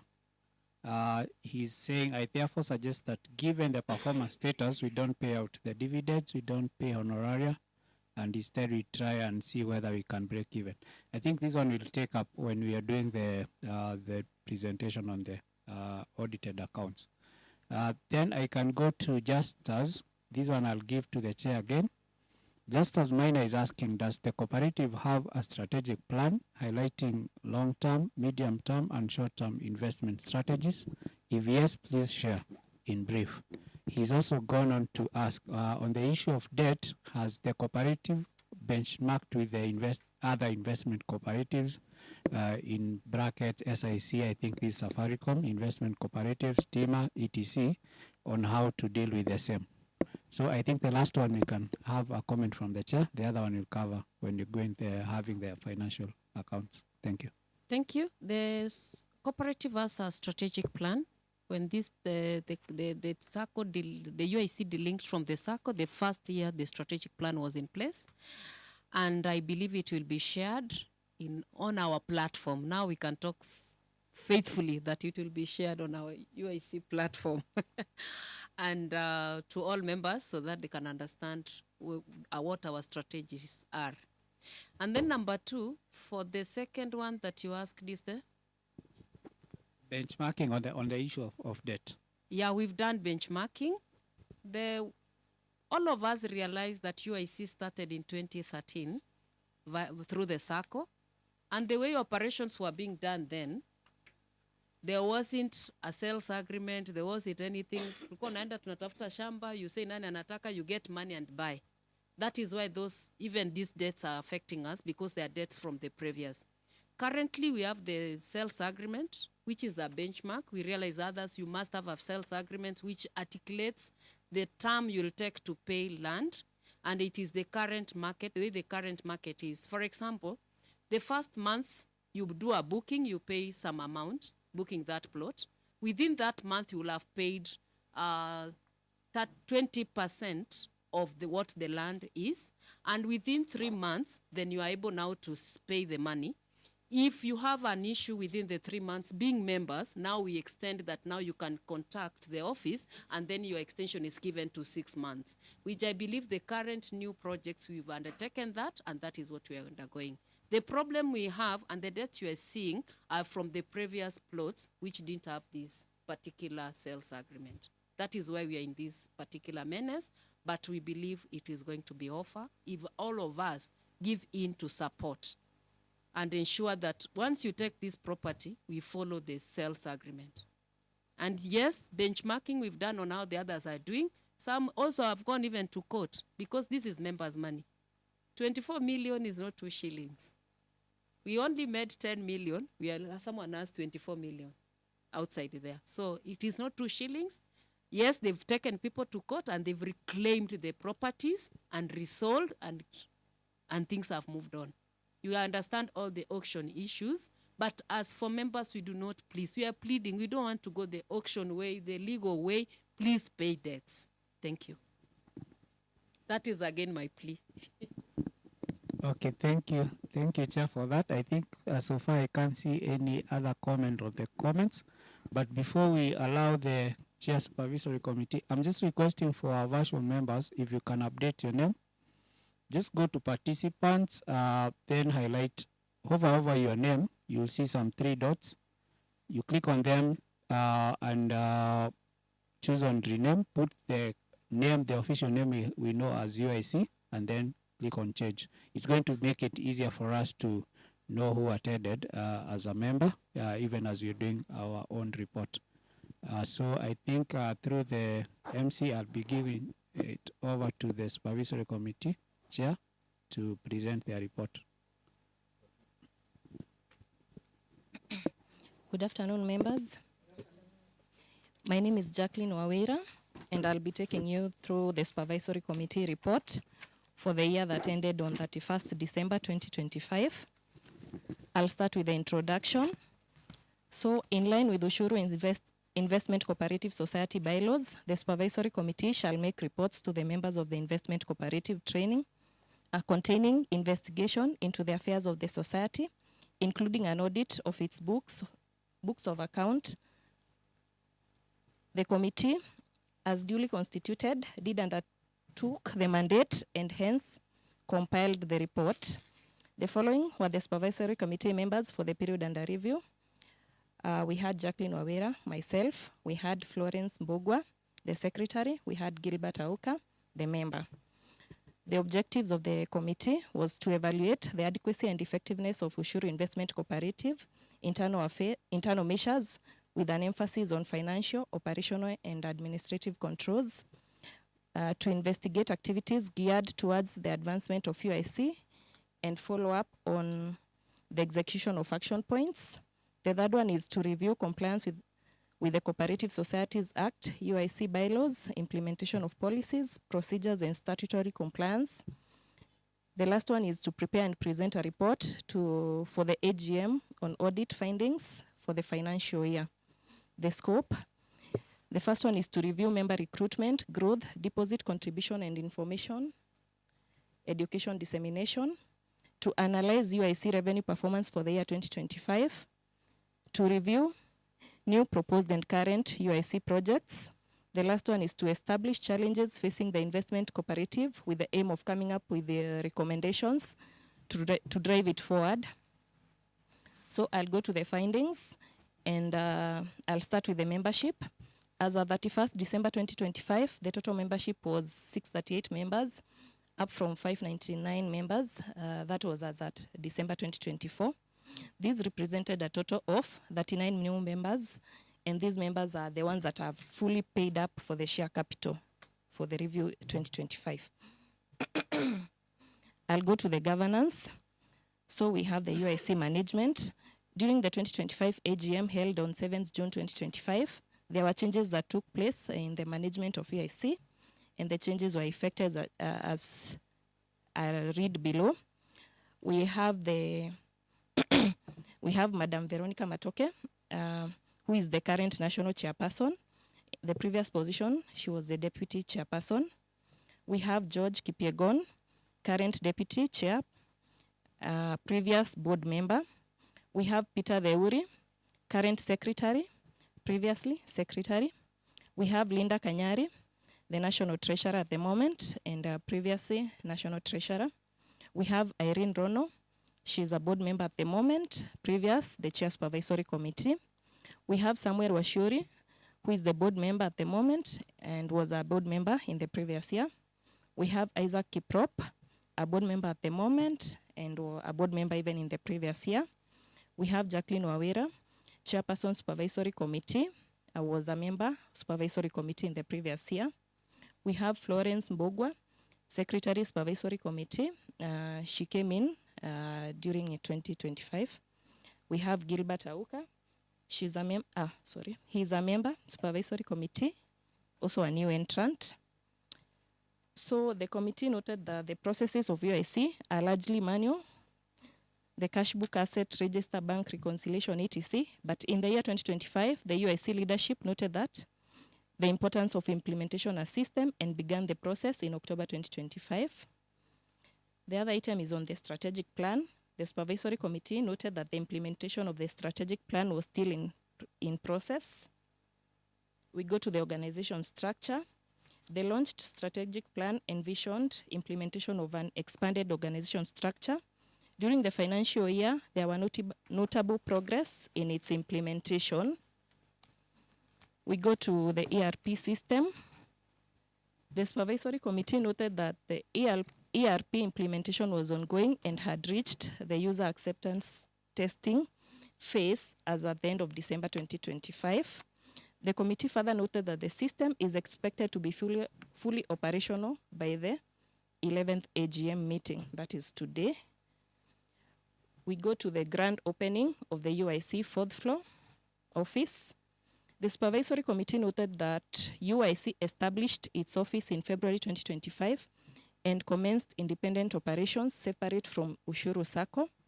The committee further noted that the office was officially inaugurated during the 10th AGM meeting held on 6th of June 2025. Our findings in regards to board meetings. The committee noted that the board held various committee meetings as shown. I'll go to the full board meetings. In the first quarter, the full board held 3 meetings. The second quarter, they held 3 meetings. The third quarter, 3 meetings. And the fourth quarter, 3 meetings, making the total meetings held during the year to 12. The executive committee held 2 meetings in the first quarter, 1 meeting in the second quarter, 2 meetings in the third quarter, and 1 meeting in the fourth quarter, making a total of 6 meetings. The education committee held 2 meetings in the first quarter, 1 meeting in the second quarter, 1 meeting in the third quarter, and 2 meetings in the fourth quarter, making a total of 6. The projects committee held 2 meetings in the first quarter, 1 meeting in the second quarter, 2 meetings in the third quarter, and 1 meeting in the fourth quarter, making the total meetings to be 6. The projects committee, the risk and audit committee held 2 meetings within the first quarter, did not hold any meetings in the second and third quarter, but held a meeting in the fourth quarter, making the total meetings held to be 3. The supervisory committee noted that an ERP acquisition committee had been formed in order to handle the ERP acquisition matters. I'll go to the projects undertaken to give an update on the debtors amount per project. So the supervisory committee noted that UIC had not undertaken any new projects within the year, and the prior year's projects were still ongoing, with the remaining plots and debtors summary shown below. So I'll read through the Mtwapa plots. The total number of plots, there are 65 in total. Plots sold for Mtwapa is 65, but we still have an outstanding balance of 504,875. Our remarks is we observed that the plots were sold, but there was still an outstanding balance. We have the Kisumu Konya, where we had 64 plots in total. Sold out were 7, with a balance of 1,192,992. We have 7 unallocated plots. Kitengela 80, we have a total of 80 plots. Out of the 80, all of them were sold, but we still have an outstanding balance of 1,565,755. Our remarks is that the project is sold out. We have the Kimalat, where we have a total of 73 plots. 66 were sold out. 66 were sold, and we still have a balance of 8,428,909 shillings. We have 7 pending plots for Kimalat. We have the Eldoret project, where we have 40 plots. Out of the Eldoret, we have sold 19. And with the 19, we have an outstanding balance of 12,575,500 shillings. We have 21 plots pending for sale. For the projects that UIC has undertaken so far, that is the total plots is 322. So the ones that are sold is 287, with a pending balance of 24,268,031. And then we have 35 plots remaining. From the supervisory committee, we encourage the members to clear the outstanding balances in order to grow the society. I'll take you through the completed plot projects. The committee noted that there were plot buyers who had not collected their title deeds from UIC as shown in the table. So I'll take you through the Mtwapa plots where we had the 65 titles, the 65 plots. Titles issued is 60. We have uncollected titles totaling to 5. In our remarks, we've indicated that 5 title deeds pending collection by members. For the Kisumu Konya, we had the 64 plots. Titles issued is 31, and the uncollected titles is 19. From Kisumu, we had 7 unallocated plots. Kimalat, we have a total of 73 plots.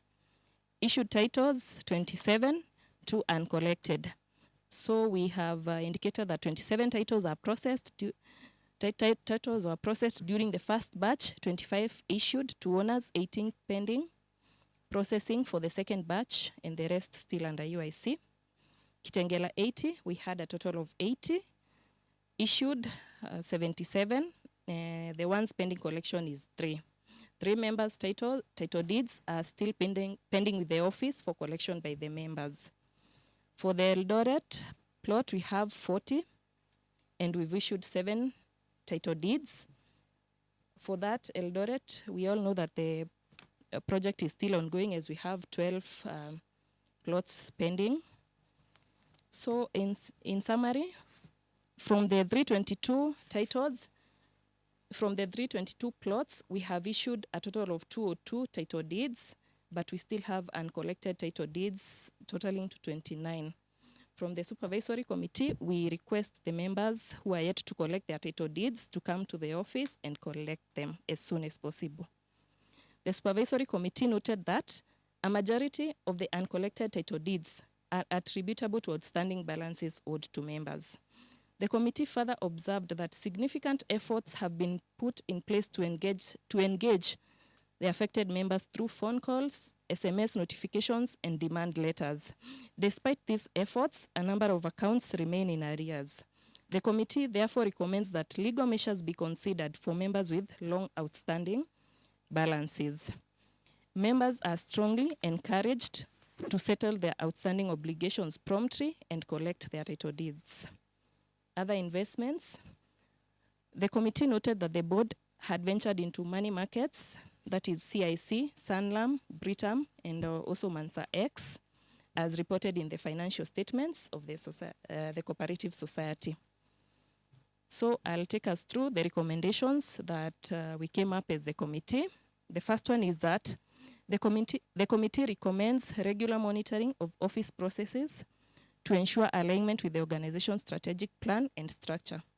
It further emphasizes the need to ensure that each committee performs its roles in accordance with the strategic plan. The second one, the committee recommends that the ERP system to be fully implemented before the annual general meeting. It further recommends that plans be put in place to educate members on how to use the web portal and the mobile application. The third one, the committee recommends conducting a member education program in the year 2026 to sensitize members on UIC investment opportunities, noting that no program was held in 2025. The committee recommends the introduction of a custody fee for the uncollected title deeds to cover safekeeping and administrative costs. The second last is the committee recommends a follow-up on the long overdue debts from the completed projects and encourages members to take up the remaining plots. The last one, the committee emphasizes the importance of initiating a new project in the year 2026, noting that of the 2 ongoing projects, 1 is nearing completion. To the conclusion, the Supervisory Committee wishes to thank the Management Board and staff members of Ushuru Investment Cooperative for the role they played in helping in preparation of the report. And we wish also to thank the Ushuru Investment Cooperative members for believing in the cause of the society and urge all of us to keep being ambassadors of UIC. Thank you. A round of applause. A round of applause to our chair, Supervisory Committee. I now request for online proposer and a seconder for this report. Confirm if there is anybody who has proposed online.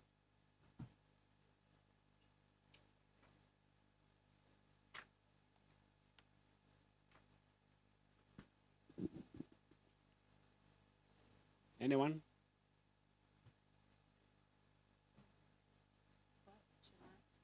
Yes? Boss. Thank you. Boss. Only for proposing and seconding respectively. Thank you so much. I think now we get reactions. Reactions to this report, both online and physically within this boardroom. Within the boardroom, you can raise your hand. Then I give you an opportunity to react to the report. Online, you can chat so that we see your reaction, and then we give you feedback on the same. Online team, anybody? Any reaction?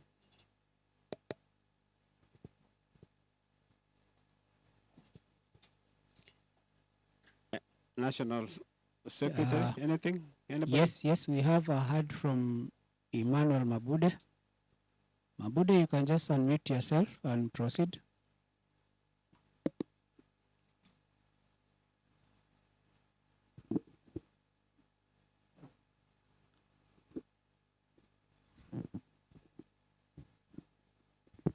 Mr. Mabude, please proceed.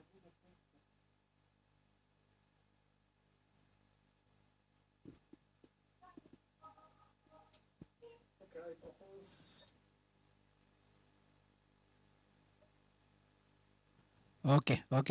Thank you, Mr. Mabude. I thought you wanted to have a feedback on the report. So I think that one is taken care of. Okay.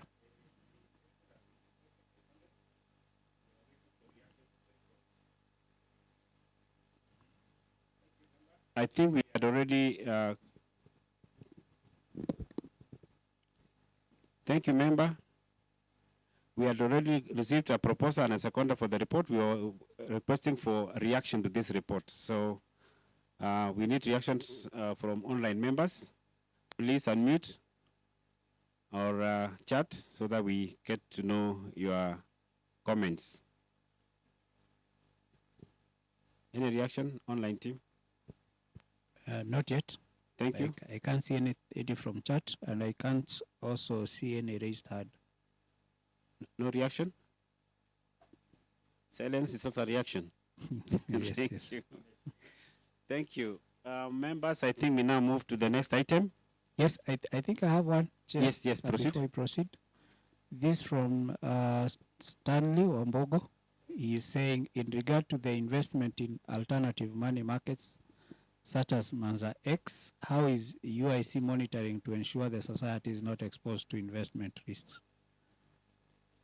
So I don't know if this one you can give to the chair or the treasurer to You maybe can give just the give a treasurer comment. to comment on it. Okay.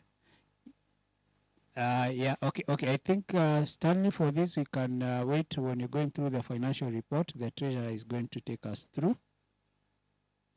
Maimuna Bashir is asking, what is the probable 2026 project being envisioned?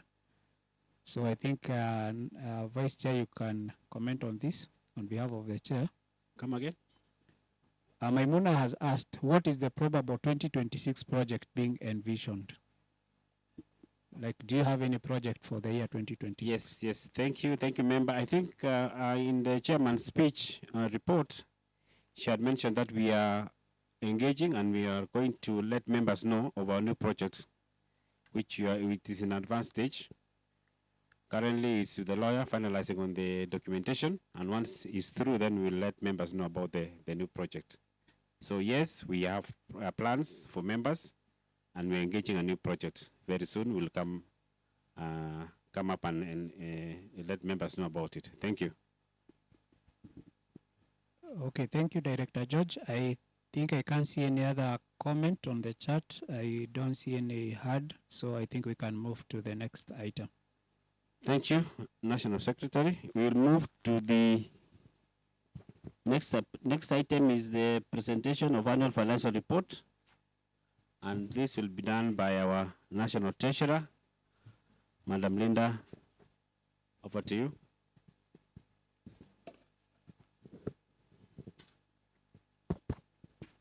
Good afternoon, members. Is it audible? So my name is Linda Kanyari. I will be taking you through the financial statements for the year 2025. As directors, we are responsible for the preparation of the financial statements, and I can confirm that they represent a true and fair view of the performance of the investment cooperative for the year 2025. The directors that were in office are presented on page 1 of the financial statements, together with the supervisory committee and the auditors for the year 2025. On page 2, we have appreciated the membership growth through the chairman's report and the supervisory committee report from 599 to 638. There's also growth in terms of the number of employees that the society currently has. You remember we started with 0 employees when the board took office. That was in 2022 because the operations were supported mainly by the SACCO. The years 22 to 24, we operated with 1 employee. 2025, we've been able to engage 2 for the efficiency and operations in UIC. So for the financials, I will take you through the statements, the income statements, which is on page 7.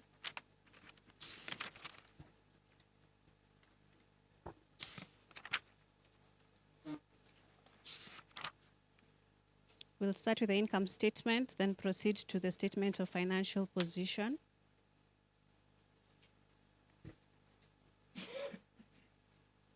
So with the income statement, we can appreciate the growth in revenues from 24 to 25. In 2024, we had 11,358,084 from entrance fees of 98,000 and 11,260,084 from our other income, which is on note 4, where we have placed our money in the money markets. We have booking fees, which we also introduced when we came into office. And you will find that there was a question on the safety of the money that has been placed in vehicles like Manza Rex. And for us being an investment cooperative, then we make sure that we have diversified our portfolio. So we look out for the best returns, but also make sure that we have balanced the distribution of our funds, as we will appreciate in the balance sheet on how then we have allocated our funds between Sanlam Britam, CIC, Manza X, and the projects, seeing that the project is the main business of the cooperative. So after the proposed distribution of interest on member deposits, which is 3.32959, the net interest income is 8,638,764 in the year 2025, up from 8,158,422 in the year 2024. We have the expenditure, where we have seen a total expenditure of 6,416,410, which is a slight decline in our expenditure, which is a good thing, from 6,489,535 in the previous year. We have the net operating surplus before tax, increasing from 1,668,887 in 2024 to 2,222,354. And it's from that we are proposing to distribute dividends on share capital of 1,398,102, compared to last year 1,144,301. Last year we recapitalized the dividends and we did not distribute. This year we've seen improvement in terms of our cash flows, and we are proposing to distribute the 1.398102. What remains for the operating surplus from previous year, 219,402 to 157,425. On that page, I would want us to appreciate that UIC is doing well, because before taking into consideration the distribution of the interest on deposits and the dividends, which amounts to about 4.8 million, that is a surplus for UIC, which is what we are proposing for distribution to the members. We exist as a cooperative for the benefit of the members, and so that is why there's that proposal for distribution. We move on to page 8, where we have the statement of financial position, or the balance sheet. We look at our assets as UIC. In our assets, we have cash and cash equivalents, which are on page 10, basically deposits in the bank accounts and the M-Pesa pay bill. Then we have the term deposits on page 11. This is the amount that is now in the money market funds. On note 11, you will see the distribution of funds for Manza Rex is 8.7, for Sanlam 13.7, for Britam 7.9, and 4.5. So before then we make any allocations on any surplus funds that we have, then we look at the market and make the decision on how to allocate the funds. And that's why then also the national chair mentioned in our strategic plan, we are also looking at the government securities, which has been on our desks for discussion as the next area to also put the funds in terms of safeguarding them. So we have appreciated our term deposits, which have increased from 32 million to 35 million. I'm on page 8, still on the balance sheet. Available for sale has reduced from 34,802,204 to 29,906, which is a good thing, because it shows then we have put in effort in the year 2025 to sell off our property. And that's one of the reasons why you'll see that the total assets has reduced from 107 to 100, from 107, 957 to 100, 506, 650. We have receivables, and the receivables are basically the debtors that we have been talking about, where we are currently 24 from the plots. That's only on note number 13. There's the breakdown of how that amounts to 26. It's the 24, and the prepayments for Eldoret, the system, that amounts to 26,127,781. You will see that there's improvement. We have reduced our debtors. We have also put efforts in terms of trying to recover this money, as has been explained by the national chairman, through calls, through letters, and it's on the debts that have remained outstanding for a long time. On page 15, note number 13, you will realize the debts for Mutwapa, Konya, Kitengela. These were plots that were sold prior to the controls that we have put in place right now for the sales agreements.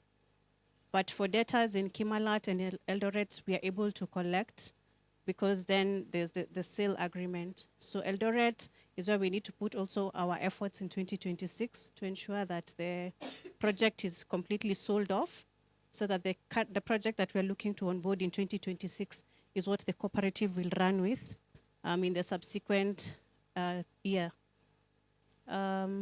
We have seen an increase in our property, plant, and equipment. We have appreciated that we moved to the 4th floor office at Ushuru Sacco Center in February of 2025.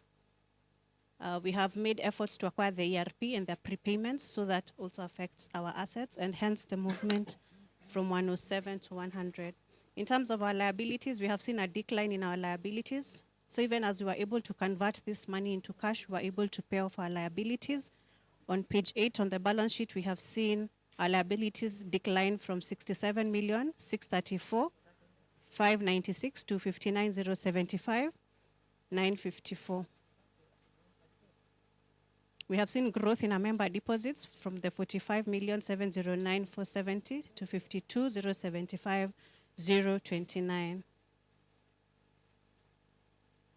In terms of the share capital, there was also growth driven by the membership recruitment from 22,886,024 to 24,117,181. So our report as directors is that UIC should continue with the same momentum, taking up a new project and being able to turn over Eldoret would ensure that the same trajectory is maintained for UIC. From the proposed payment on dividend and interest on deposits, we are proposing then, from the surplus that has been made, that we distribute 7% to the members' deposits as interest, and should be 6% to the share capital as dividend on members' share capital.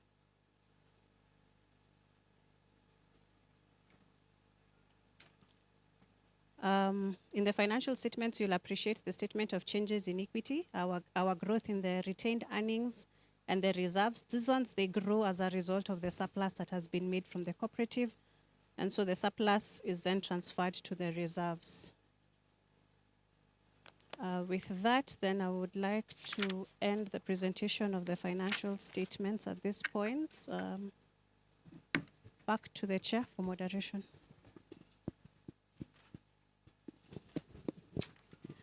Thank you, our National Treasurer. She has given us a present.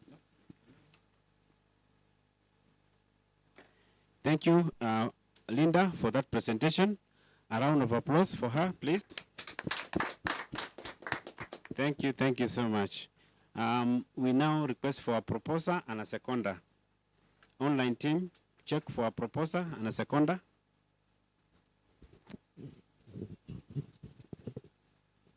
Thank you. National Secretary, any online? None from the chats. Members, let's propose and second this report before. We have a proposer, Boaz Chimasia.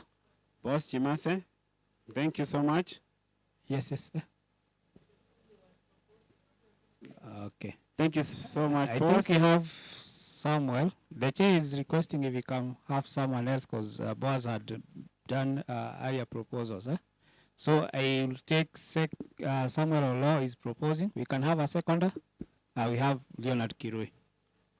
Thank you. So we have Samuel Olo proposing and seconded by Leonard Kirui. Thank you, members. Thank you, members, for proposing and seconding. We now move to comments, reactions to this report. Members, I still rely on online members to react, and also those members who are in this boardroom. Reaction to the report. Members, you can raise your hand within this boardroom or chat for the online team. Over to you, National Secretary. Any? Yeah, I haven't received any. So if you have any comments on the financial statements, you can raise your hand, or you can also do the same through the chat. Reina is talking about the payout of dividends and interest. I think that one will come later in the resolutions. Yeah, so Reina, we can hold that because it's one of the items in the program. We are going to have it later for the resolutions. Any other? We can Any give other it reaction online? 30 seconds. You can put your comment on the chat, or you can raise your hand.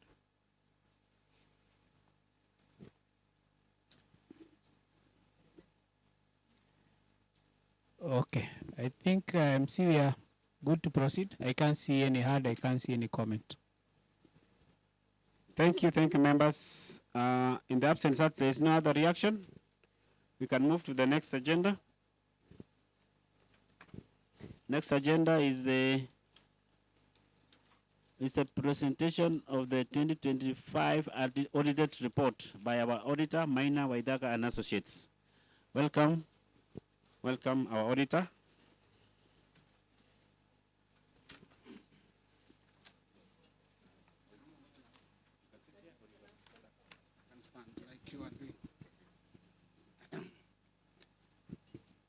Thank you.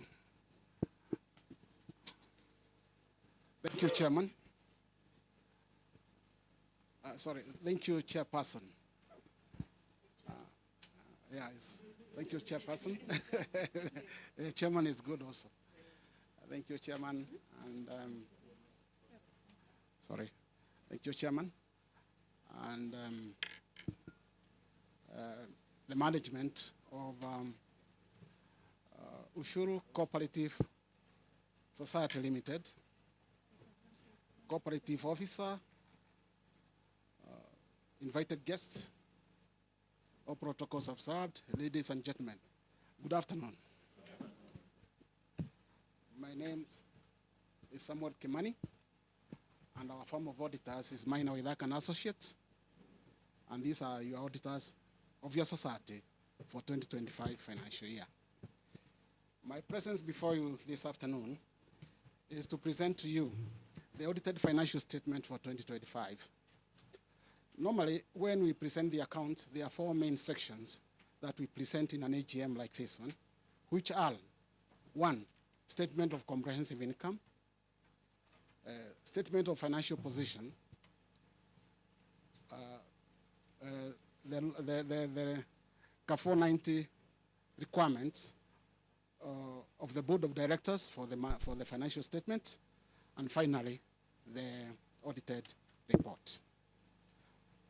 Madam Treasurer has already covered the first two, namely the comprehensive income and also the financial position, which leaves me with the next two, which are: one, statement of directors' responsibilities, which I embark on. The cooperative, that is on page 4 of the financial statement. I read: the Cooperative Societies Act, CAFO 90, requires the directors to prepare financial statement for each financial year, give a true and fair view of the financial position of the society as at the end of the financial year and of its operating result for that year. It also requires the directors to ensure that the society maintains proper accounting records that are sufficient to show and explain the transactions of the society and disclose with reasonable accuracy the financial position of the society. The directors are also responsible for safeguarding the asset of the society and for taking reasonable steps for the prevention and detection of fraud and other irregularities. The directors accept responsibility for the preparation and presentation of this financial statement in accordance with international financial reporting standards and in the manner required by the Cooperative Societies Act, CAF 490.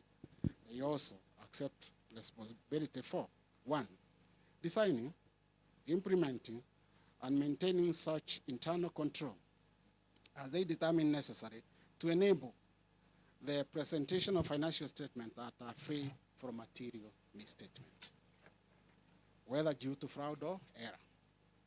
2, selecting suitable accounting policies and applying them consistently.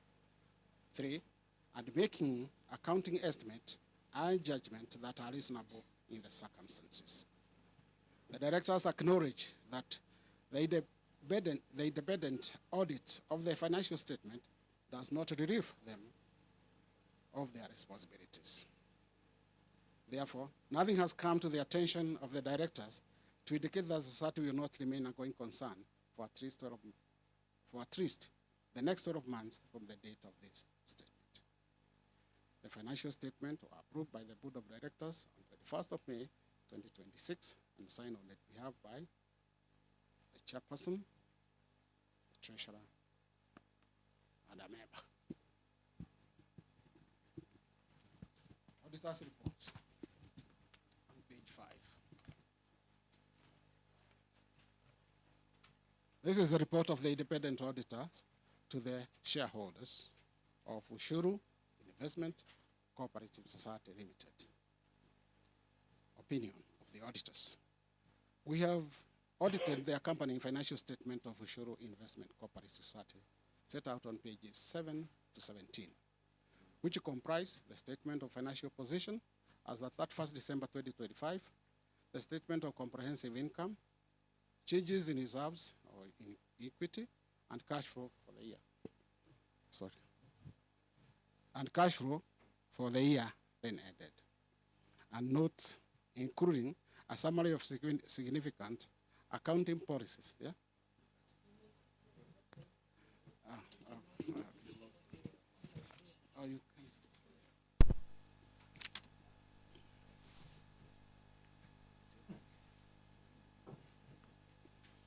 You sorry. We continue.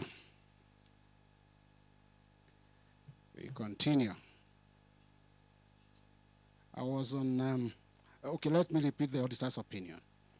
We have audited the accompanying financial statement of Ushuru Investment Cooperative Society set out on pages 7 to 17, which comprise the statement of financial position as of that 1st December 2025, the statement of comprehensive income, changes in equity or reserves, and cash flow for the year then ended, and notes, including a summary of significant accounting policies. In our opinion, the accompanying financial statements give a true and fair view of the financial position of the society as of that 1st December 2025 and of its financial performance and cash flows for the year then ended in accordance with the International Financial Reporting Standards and the Societies Act CAF 490. Basis for opinion. We conducted our audit in accordance with international standards on auditing. Our responsibilities under those statements are further described in the auditor's responsibility for the audit of the financial statements section of our report. We are independent of the society in accordance with the International Ethics Standards, Board of Accountants, Board of Ethics for Professional Accountants, together with the ethical requirements that are relevant to our audit of the financial statement in Kenya. And we have fulfilled our ethical responsibilities in accordance with these requirements and the IESBA code. We believe that the audit evidence we have obtained is sufficient and appropriate to provide a basis for our opinion. Other information. The directors are responsible for the other information. Other information comprises the information included in the annual report, but does not include the financial statement and our auditor's report thereon. Our opinion on the financial statement does not cover the other information and do not express any form of assurance conclusion thereon.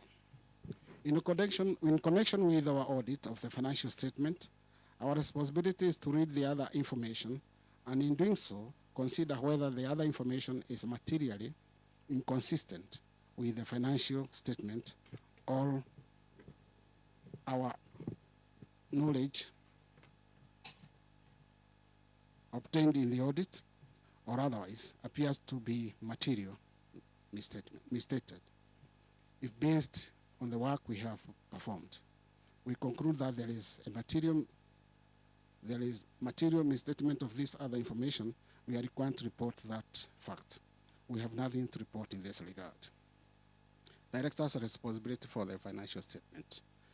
The directors are responsible for the preparation and fair presentation of the financial statement that give a true and fair view in accordance with the International Financial Reporting Standards and the requirement of the Cooperative Societies Act, and for such internal control as the directors determine is necessary to enable the preparation of financial statements that are free from material misstatement, whether due to fraud or error. In preparing the financial statement, the directors are responsible for assessing the society's ability to continue as a going concern, disclosing as applicable matters related to going concern, and using the going concern basis of accounting unless the directors either intend to liquidate the society or to cease operation or have no realistic alternative but to do so. Our objectives are to obtain reasonable assurance about whether the financial statement as a whole are free from material misstatement, whether due to fraud or error, and to issue an auditor's report that includes our opinion. Reasonable assurance is a high level of assurance, but it's not a guarantee that an audit concluded in accordance with the ISA will always detect a material misstatement, whether it exists. Misstatement can arise from fraud or error and are considered material if individually or in the aggregate they could reasonably be expected to influence the economic decisions of users taken on the basis of this financial statement. Let's go to page 6. We continue. Auditor's responsibility for the audit of the financial statement. As part of an audit, in accordance with ISA, we exercise professional judgment and maintain professional skepticism throughout the audit. We also, 1, identify and assess the risk of material misstatement of the financial statement, whether due to fraud or error, design and perform audit procedures responsive to this risk, and obtain audit evidence that is sufficient and appropriate to provide a basis for our opinion. The risk of not detecting a material misstatement resulting from fraud is higher than for one resulting from error, as found, may involve collusion, forgery, intentional omissions, misrepresentation, or the override of internal control. 2, obtain understanding of internal control relevant to the audit in order to design audit procedures that are appropriate in the circumstances, but not for the purpose of expressing an opinion on the effectiveness of the society's internal control. Evaluate the appropriateness of accounting policies used and the reasonableness of accounting estimates and related disclosures made by management or directors. Include on the appropriateness of management's use of the going concern basis of accounting, and based on the audit evidence obtained, whether a material uncertainty exists related to events or conditions that may cast significant doubt on the society's ability to continue as a going concern. if we conclude that a material uncertainty exists, we are required to draw attention in our auditor's report to the related disclosures in the financial statement, or if such disclosures are inadequate, to modify our opinion. Our conclusions are based on the audit evidence obtained up to the date of the auditor's report. However, future events or conditions may cause that the society to cease to continue as a going concern. 5, evaluate the overall presentation, structure, and content of the financial statement, including the disclosures, and whether the financial statement represent the underlying transactions and events in a manner that achieves fair presentation. We communicate with those charged with governance regarding, among other matters, the planned scope and timing of the audit, and the significant audit findings, including any significant deficiencies in internal control that we identify during our audit. Reports on other legal requirements. As required by the Kenyan Corporate Societies Act, we report to you based on our audit. 1, we have obtained all the information and explanations which, to the best of our knowledge and belief, were necessary for the purpose of our audit. 2, in our opinion, proper books of account have been kept by the society as far as appears from our examination of those books. And 3, the society's statement of financial position and statement of comprehensive income are in agreement with the books of account. We are Minor Uic and Associates, certified public accountant, and that marks the end of my report. Thank you, and God bless you all.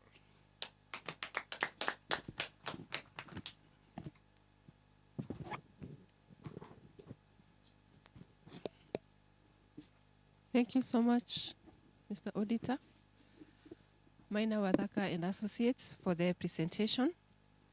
So we would like to go ahead now and get a proposer and a seconder. The members online, can we start with you? Do we have a proposer?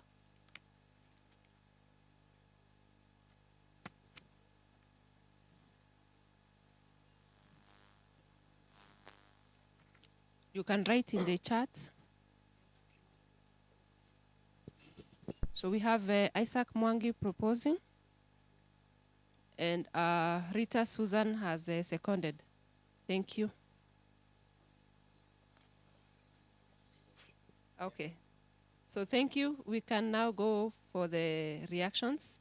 Are there any reactions to the Treasurer's report and the Auditor's report?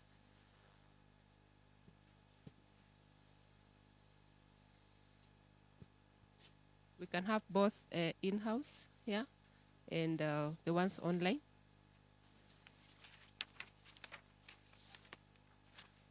Members online, if you need to talk, you can just raise your hand, then we'll let you talk.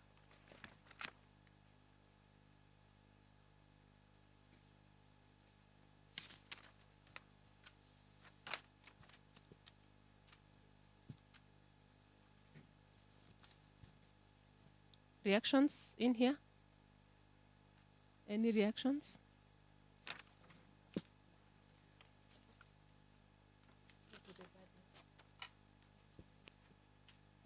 Okay, so thank you. Seems we do not have any reactions. So the next agenda is an approval of the 2026-2027 budget. This will be presented by our National Treasurer, Ms. Linda Kanyari. Welcome, Linda.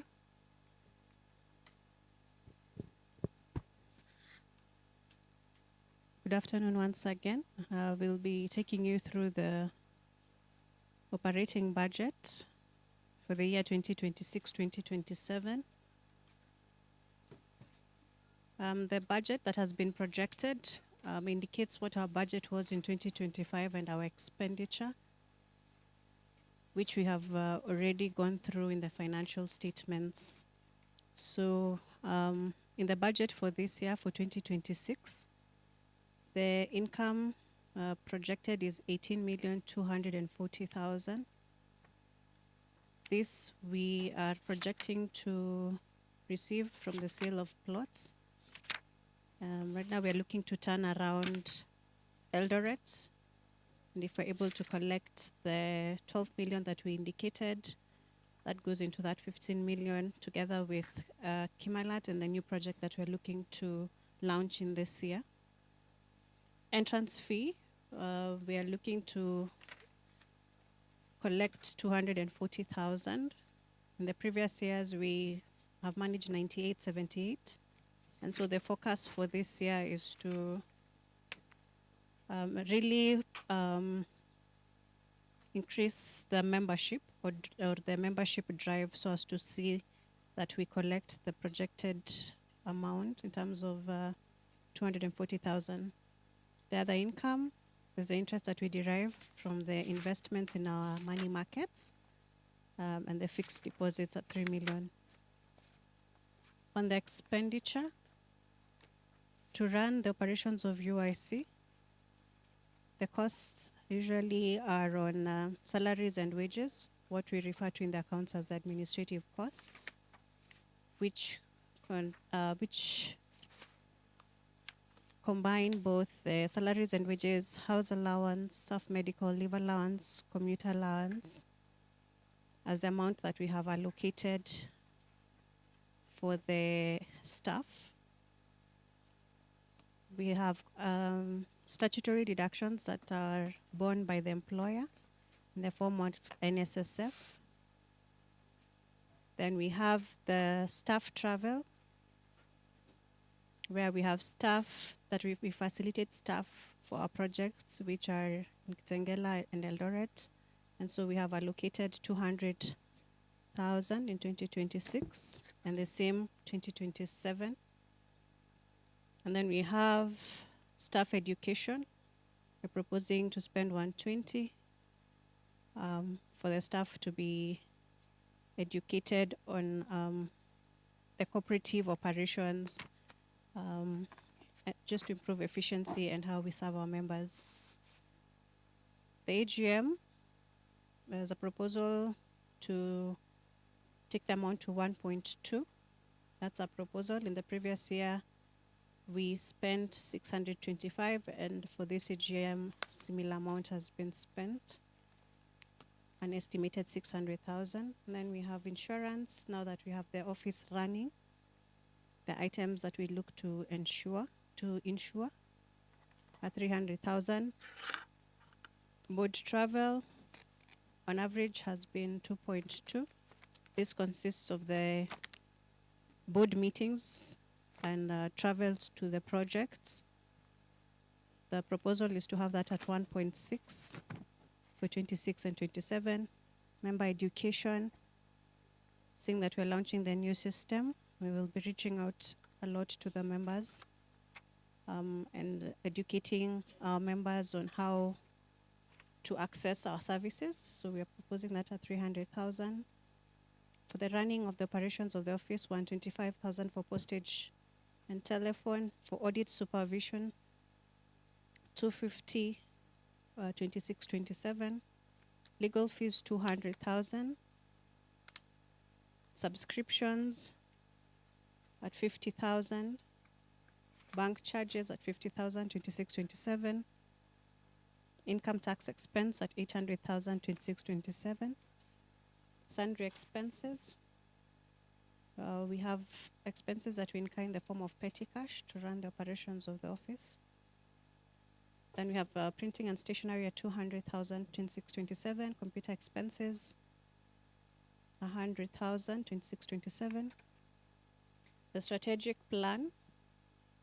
We had also an inquiry on the strategic plan in this session, and so then there's need to bring members up to speed with what is contained in the strategic plan, and also to review as directors on the progress in terms of milestones in the strategic plan. Then for marketing and publicity at 250. Our recruitment commission, to boost our membership, we are proposing to allocate 50,000 on the members who participate in recruitment of additional members onto UIC. Then there's license fees at 50,000, directors training There's no training in the year 2025. And with the incoming directors, then we found a need for the directors to be taken through training and also training for the ERP. Office rent, for the space that we're currently occupying, we have done our 3 years moratorium period with the SACCO. So we're looking to hold discussions, and so we have projected about 120 for 2025, 2026, 2027. Electricity, 60,000. Housing levy, the employer portion. Depreciation for the assets that we have acquired at 400. We also have preliminary expenses which appear on our assets, which are being amortized for the next 5 years on equal installments. So we're looking to have expenditure at an estimated 8.8, 74,800, and 9.1, 01503 in 2027. Should the operations run holding all factors constant, we are looking for a surplus of 9,365,200 in 2026 and 9,138,497 in 2027. So also how we spend is guided by the rate at which we are able to generate income. And so you'll find in most cases that the actual expenditure is less than what is budgeted for. We are making allocations for the software that we are acquiring. We have already made a prepayment in the year 2025, and so there's a balance in the year 2026, even as we're looking to launch the system today and to make it fully operational. There will be licenses attached to the operation of the system. We have allocated 600,000, 26-27. And for office space refurbishment, 400,000 in the year 26, 400,000 year 27. That marks the end of the presentation of the budget for the year 26 and 27. Thank you.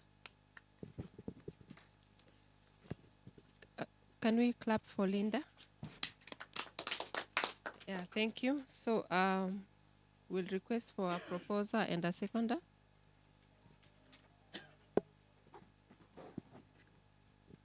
The online team.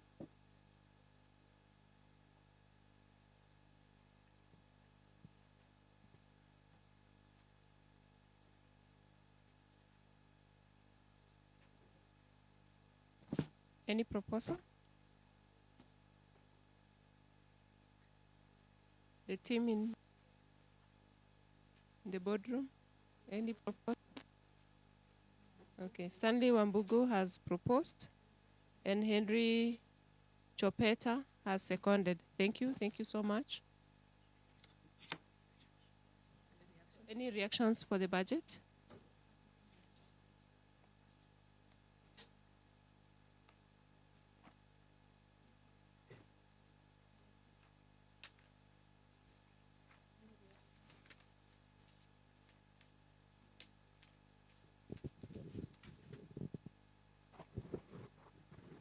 Yeah, maybe if you have any reactions to the budget for 2026, 2027, members can you can raise your hand and mute.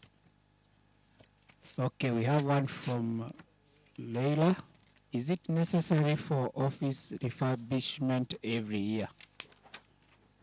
So maybe our treasurer can take that one up as we wait for other reactions from members. Treasurer.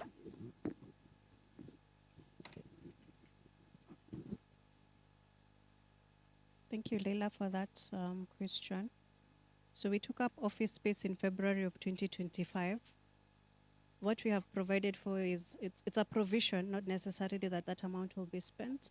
But as we move into a new space, then we find the need to make certain provisions. The other day we were connecting, the internet. We needed to make the boardroom also functional to hold the AGM virtually. And so every other time you may find the need to make some provisions within the office. Right now we are looking to enhance the security within the office in terms of the CCTV and biometric access. So those are some of the expenditures that we project and we make allocations.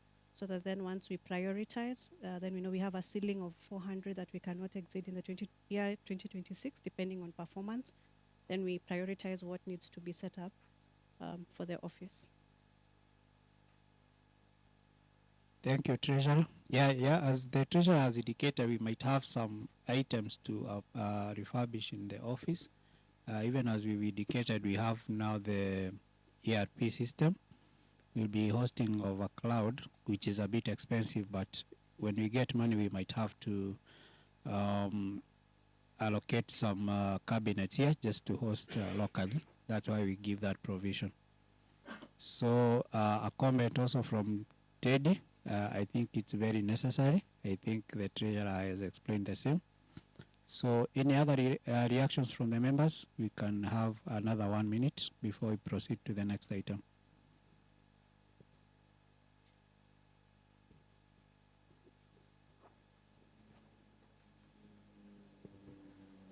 Okay, we have someone called Techno, well-balanced budget. So I think kudos to our Treasurer.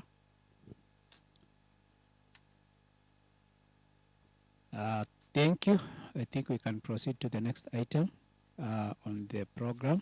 I don't know. MC, we have, I think the next session is going to be taken by our district cooperative officer. Okay, thank you. Over to MC. Sure. Thank you, our National Secretary, for giving us those feedback from the members online. We now move to the next agenda, which is the review of the borrowing powers, appointment of the auditor, which will be handled by our cooperative officer, Mr. Njoroge. Over to you, Mr. Njoroge. Karibu. Thank you, members. And as we progress to the next resolution, the next agenda, that is on resolutions, we have a number of those resolutions, and we'll be able to start with the borrowing powers, as has been indicated, that the board is considering that we have borrowing powers of 250 million. Was it the same for the previous year? So it's about retaining the same for the year 2026. So members, this is the maximum amount that the board can be able to borrow from external financiers. So members, we can be able to confirm what the board is considering by getting a proposer and a seconder for the maximum borrowing powers, 250 million maximum. So let's get a proposer and a seconder.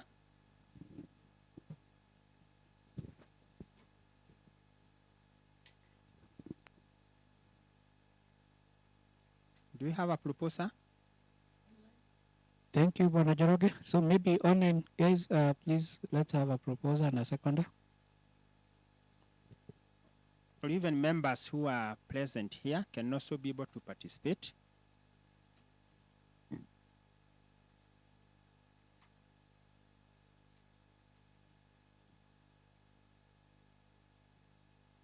Do you have any? We have Victor Odede, who has proposed. So Victor have proposed, seconded by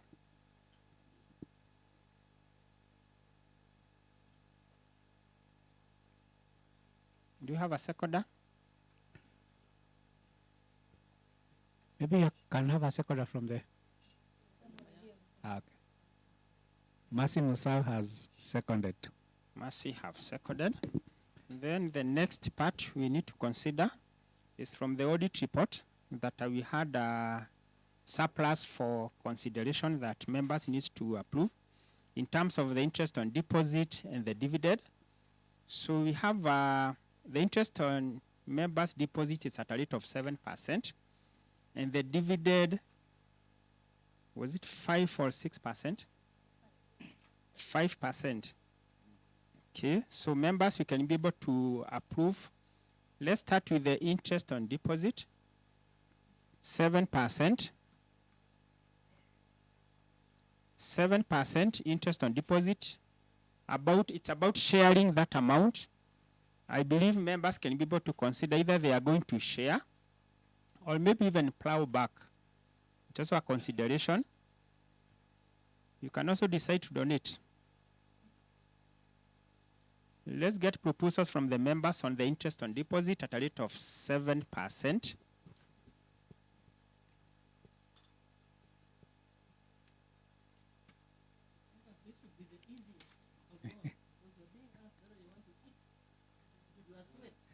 So we have from Leila, sharing is okay, I propose.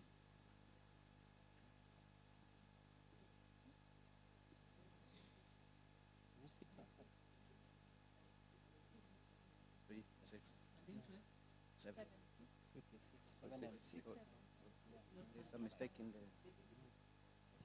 Yeah, so we have a proposal as second for the interest on deposit at a rate of 7%. The figure for the interest on deposit is 3.3 million for the interest on deposit, 7%. Do you have a proposal? Yeah, we have a proposal, Leila Buche, and we have a second, Isaac Mongi. Leila and Isaac. We also have the dividend. The provision in the audit report was provided at a rate of 6%. That's what the auditor was able to provide, the 6%, and the total amount was 1.3 million. So that is also a consideration that members need to make, whether they still need to share or capitalize. Let's get members' proposals. 6%. Even those who are present here can also be able to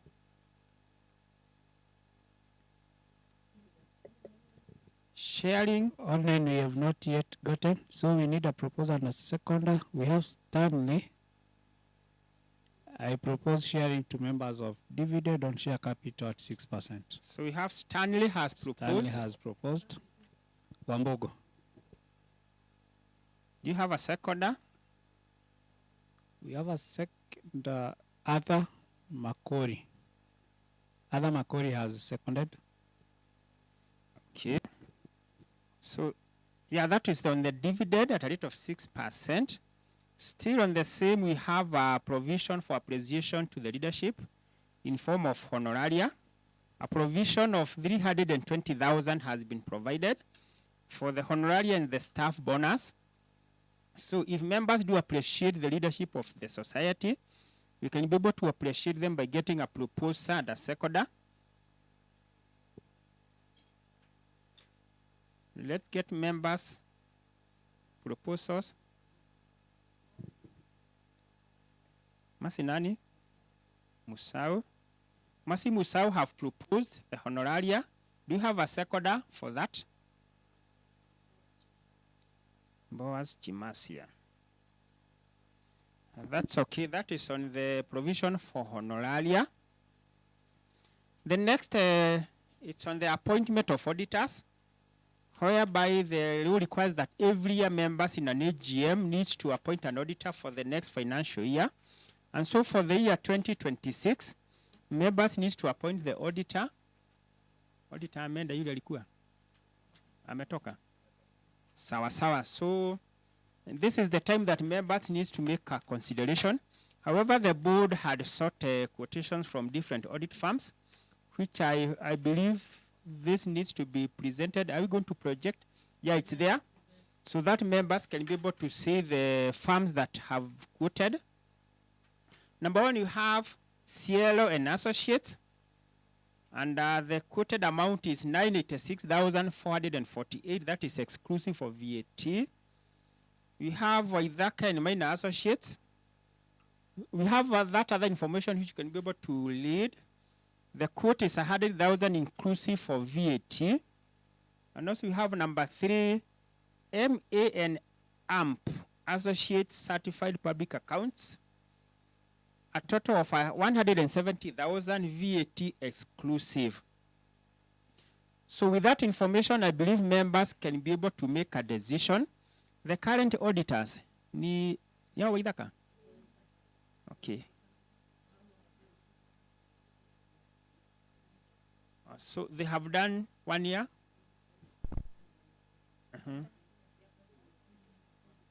Okay. Sasa, that's okay. It's information we wanted to have, how many years he have audited, because generally we consider that through the Circle Societies Act that the maximum should be 3 years, being good guidance from that Circle Societies Act and regulations. It's a good practice that we consider the independence of auditors, but considering that he have gone for 2 years, they wanted to confirm whether he have gone for more than the 3 years. But we're informed it's only for 2 years before maybe members make a decision. So with that, members, I believe you can be able to make a decision from the 3 audit firms. We have Sierra and Associates, Oidaka and Minor, and also MUA and AMP Associates. Do we have any proposal? Yes, so we have Leila saying we can retain the same auditors. Leila, So for the sake of Buche, so for the sake of clarification is that the current auditors is number 2, what you have as Waithaka and Minor Associates. So Leila have proposed Waithaka and Minor. Do you have a seconder for Waithaka and Minor or any other?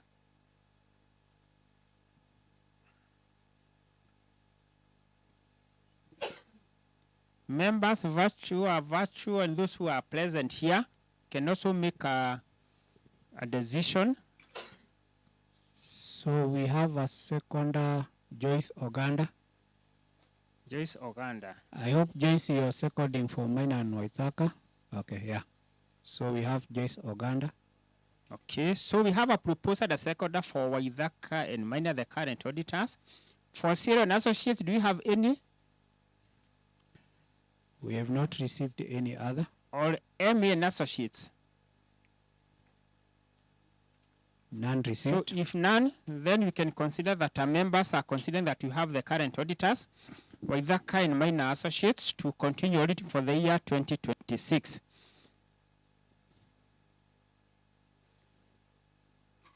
So those are we go to the next resolutions. The resolutions that the board is bringing forward for members to resolve. We have, there are 3 more resolutions. So the first one, it's about former members rejoining the society. That the board is considering that any member who exits UIC and subsequently wishes to rejoin shall be required to pay a rejoining fee of Kenya shillings 2,000. These are the members who exited and those who want to exit. If they want to rejoin, they'll be required to pay a rejoining fee of 2,000 shillings. I believe that is on top of the entrance fee because they are coming back as new members, but because they were there, they pay a rejoining fee of 2,000 on top of the entrance fee. So members, that is the resolution that the board seeks your approval. Let's hear from the members. If they're okay, we get a proposer and a seconder.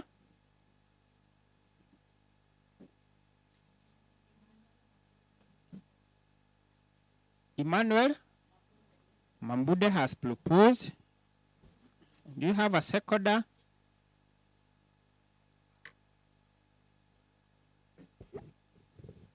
I think we have a seconder, but we may prefer to have another one. She has done another 2 proposals, Leila. So maybe you can have another seconder? Yes. Okay. So we have a seconder, Leila, again. Yeah, Okay. Leila. Yeah, you can be able to participate in any of those resolutions as many times as you wish. Okay. So we have a proposal, the seconder. Any comment or anything for that resolution from the members? So we consider members have approved that. So with that, we have that has been approved by getting a proposal, the seconder. The next resolution is relating to the dormant accounts reactivation fee, that the board wishes that any member whose account becomes dormant and wishes to reactivate it shall be required to pay a reactivation fee of Kenya shillings 2,000. So that is for dormant accounts. If one wants to reactivate it, you pay a fee of 2,000 Kenya shillings. So members, active members, I believe you are okay with that. If so, we can get a proposal, the seconder proposed by do you have a seconder? So you have a proposal, Ted Gichu. Do you have a seconder? Felistas Lucasi. Felistas Lucasi. Lucasi. Do you have any comment relating to the same, or members have approved? So if none, it means that our members are okay with that because you have a proposal as seconder, the reactivation fee. Then the last resolution from the board is about qualification for membership benefit, that the board is considering that a member must have been actively contributing for a minimum period of 6 months to qualify for membership benefit. And the issue of contributing, the minimum contributions,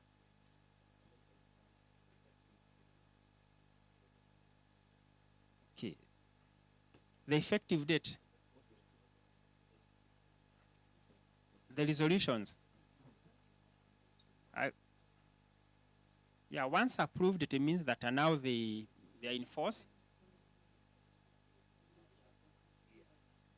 Yeah, that is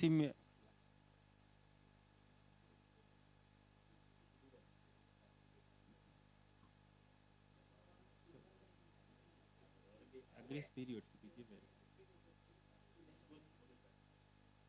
Okay, in terms of the two resolutions that we have approved, in terms of the reactivation fee and the rejoining fee, the board is considering that the effective date to be 1st of July, so that anyone who wishes to take the grace period between now and 1st of July, they can be able to take that opportunity. So in terms of the benefit on the monthly contribution, for one to benefit as a member, you must have been contributing for a minimum of not less than 6 months. The monthly contribution is how much? That's what you are considering that you must have been contributing. Okay. Consistently for not less than the 6 months for the benefits to accrue to a member. So members, I believe you have gotten that information, what the board intends. And so if you are okay with the resolutions, we can be able to get a proposer and a seconder.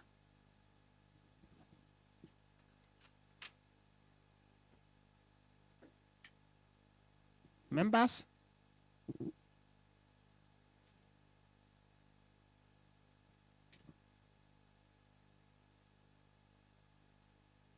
Any contribution? None so far from the virtual members. Even those who are physically here, they're also part of the AGM. They can also contribute. Oh, sorry, I think we have Rita. So,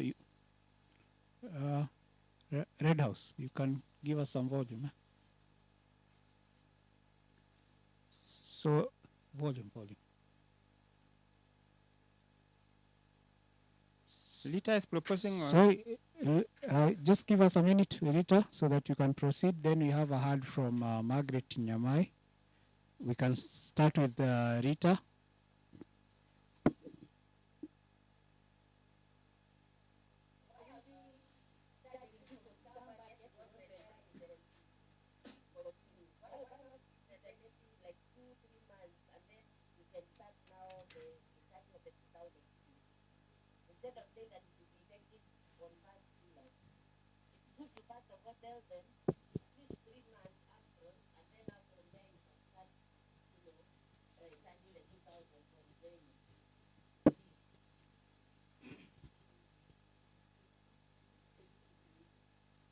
Yeah, you are requesting that this be extended to like 3 months so that they can have that information. So board members.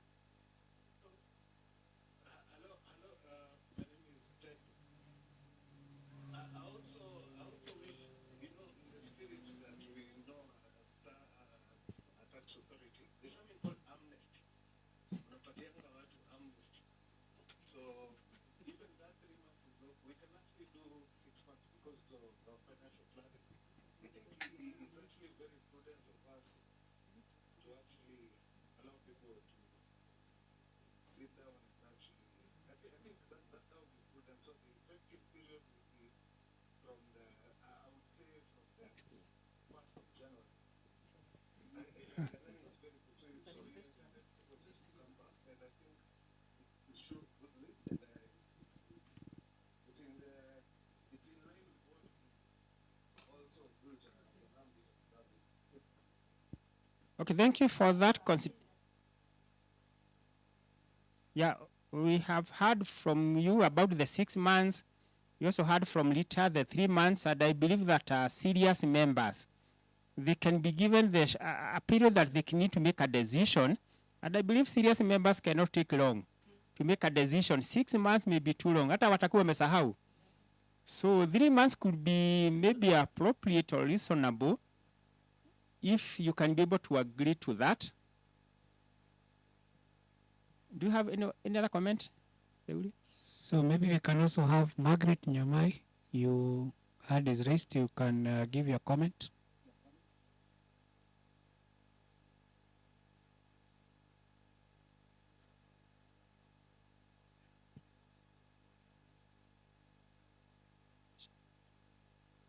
Margaret Nyamai?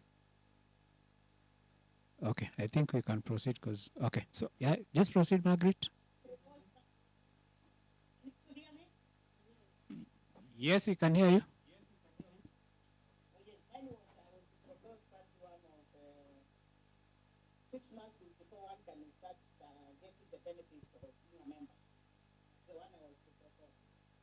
Okay, thank you, Margaret.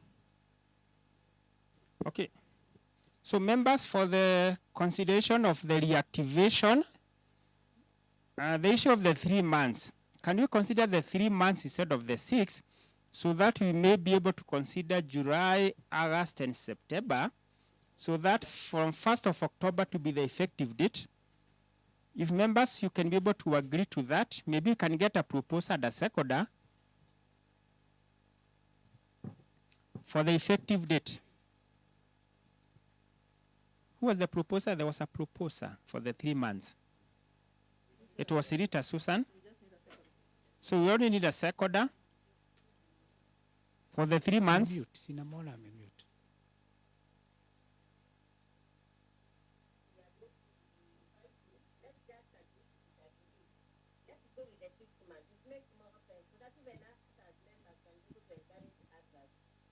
I moved from 3 months to 6 months. Now I am supporting it.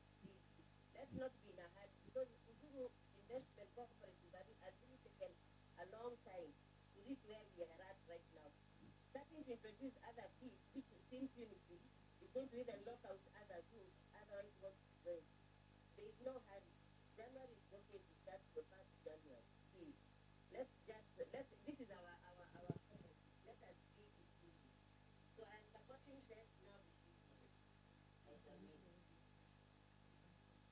Let's hear from others.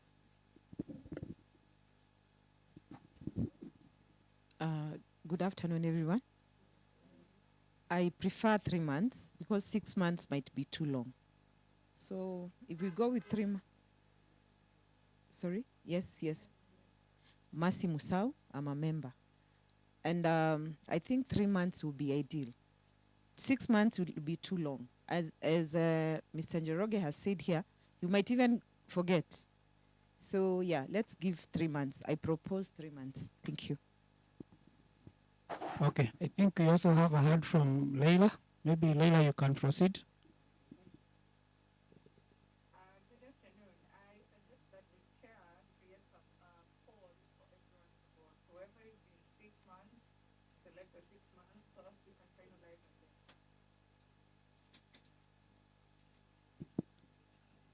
them. Okay, thank you. Thank you, Leila. I think there is also a comment from Leonard Kirui.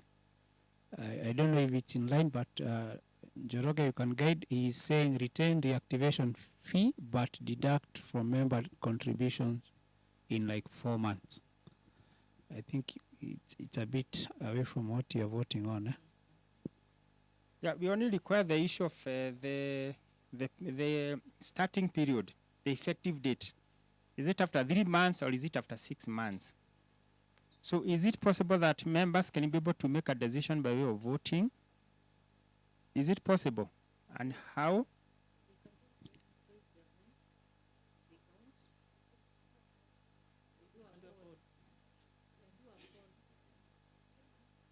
So for the 6 months, who was the proposer?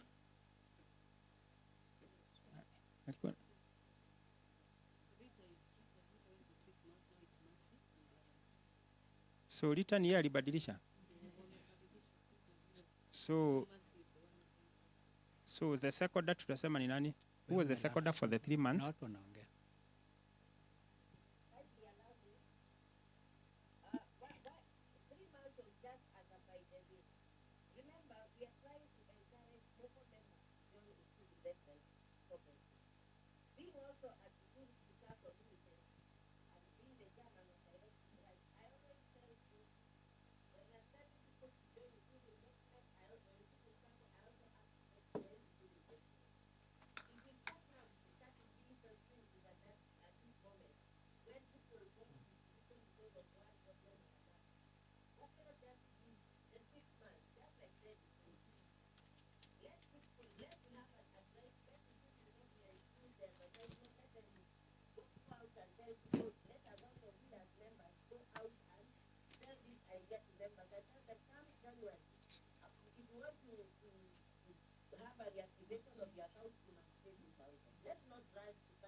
Okay.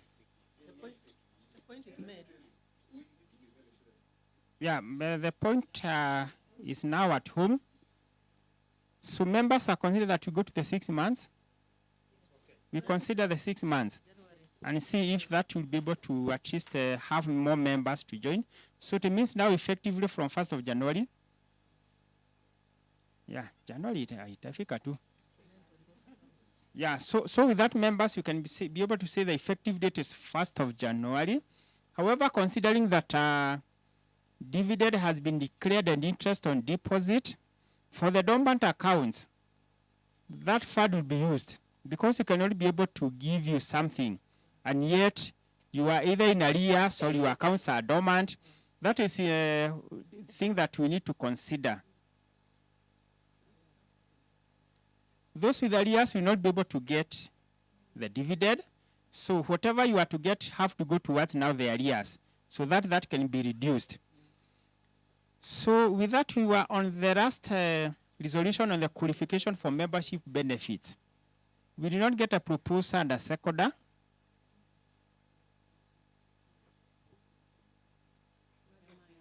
Margaret Nyamai. Yes, Seconder? so we have a proposal for the 6 months, Margaret Nyamai. Seconder was? Do you have a seconder? We can get a seconder. We hadn't gotten a seconder. Yeah, the qualification for the benefits. For you to receive the benefits, you must have been contributing for not less than 6 months. That is the resolution that we are in. Margaret had proposed we need a seconder. Rita? Rita, Rita, you can confirm your seconding? Okay. We have Rita and we also have Carol. So, Carol, maybe you can put your full name so that we can use you as a seconder. So we take the second as Carol. She's not put her second name. So you can take Lita. Caroline Wanga. Caroline Wanga. That's okay. So those were the resolutions that the board wanted presentation to the members for approval. So with that, we are through with the resolutions. We can go to the next agenda, that is on elections. Chair, if that's okay. Yeah. Yeah, so thank you. On the elections part, members, as you are aware that every year a third of the board members and supervisory retire, though they are eligible for re-election. And a notice had been issued to members that those who want to vie for the positions, they want to apply so that they can be vetted. And for purposes of those who are retiring today, so we have 2 board members retiring and 1 supervisory committee member. So for the board, we have Isaac Kiprop retiring today and Samuel Washuri, the board members who are retiring today from the board. So I will declare the 2 positions vacant. Samuel Washuri, ako virtual. So here, so the 2 are the ones who are retiring today from the board. For the supervisory committee, we have Jacqueline Waweru. Wawira Waweru. See, that's the position. Yeah.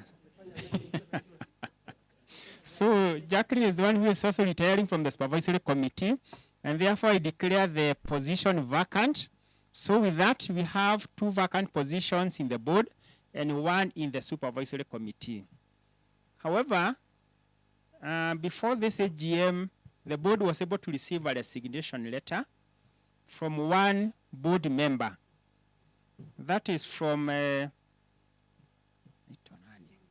Linda Kanyari, the national treasurer. Amesema sasa position yake iwe vacant. So it means with that we have 2 vacant positions by retirement and 1 vacant position by resignation. Considering that she was elected last year, so meaning that you have only served for 1 year, 2 more years to go. So it means that we have 2 positions that will go for 3 years and 1 position that will go for 2 years. However, those who are able to apply and qualified, that's what now we'll be able to present to the members, so that out of those who are able to apply and qualify, you can be able to fill the 3 positions in the board and 1 in the supervisory committee. So with that, members, for the board we have, number 1, we have Isaac Kiprop. Cherimo was able to apply and qualified. Oh, it's presented there. We have Jonah Kimaru Tarus and Isaac Kamau Mwangi. So those are the board members who applied for the positions in the board. And so with that, because remember we have 3 positions, however much you have the differentiation in terms of the number of years that will be served, I believe that can be decided later. But for now, because you have only 3 members who applied for the board positions and qualified, we just get a proposal as seconder for the 3. For the supervisory committee, we have 1. That was Jacqueline Wawira Wawelo. So with that, it means we get a proposal as seconder for each. And then the other decision can be done later to differentiate the 2 and the 1 in the board. I'll start with Isaac Kamau Mwangi. We get a proposal as seconder for Isaac.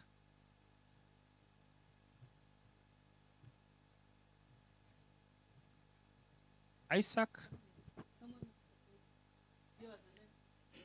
Proposer.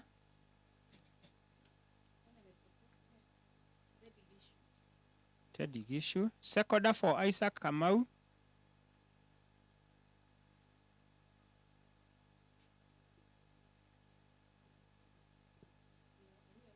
Yeah. Yeah, and for now you can be able to second, even board members. Yeah. You know, the other part was on reports from the board. Seconder? Nani? maybe you can put on chat, because I think Margaret Nyamai. Margaret Nyamai. Okay. So number 2, we have Jonah Kimaru Tarus. Proposer for Jonah.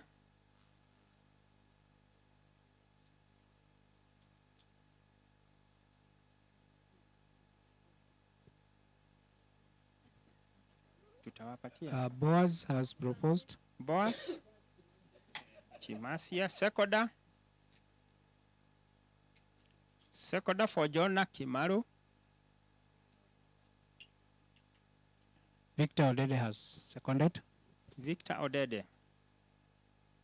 Okay, that's okay. We go to Isaac Kiprop. Proposer for Isaac Kiprop.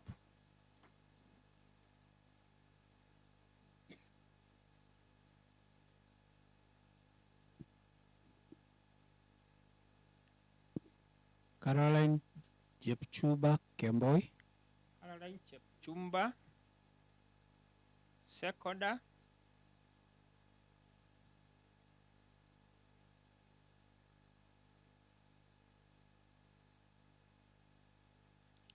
Caroline Wanga. Caroline Wanga. Wanga. Caroline.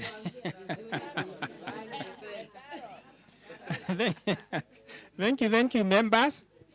For the positions in the board, there were 3 positions, and the candidates are now 3, and therefore we declare the 3 elected and opposed to serve in the board for a term. 2 will be serving for 3 years, and 1 will be serving for 1 year, a decision that will be determined later.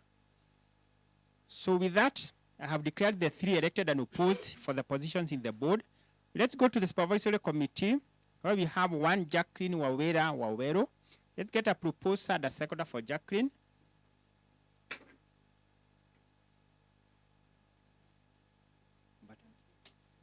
Now board members cannot propose supervisory. Yeah. I have Stanley Wambogo. Stanley Wambogo has proposed for Jacqueline Wawera. Seconder.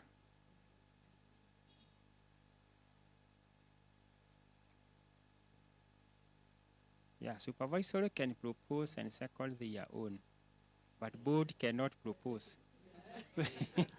So seconded by Robert. Oh, Gilbert. Auka. Sawa. So now Jacqueline have a proposer, the seconder, and therefore, because there was only 1 applicant and qualified for presentation to the AGM, I will therefore declare Jacqueline Wawera Waweru elected and opposed to serve in the supervisory committee for a term of 3 years. And so with that, I congratulate all those who are elected, the 3 in the board and 1 in the supervisory committee. And so with that, members, we have concluded on that agenda of elections. I don't know whether they will be given an opportunity to, so Chair.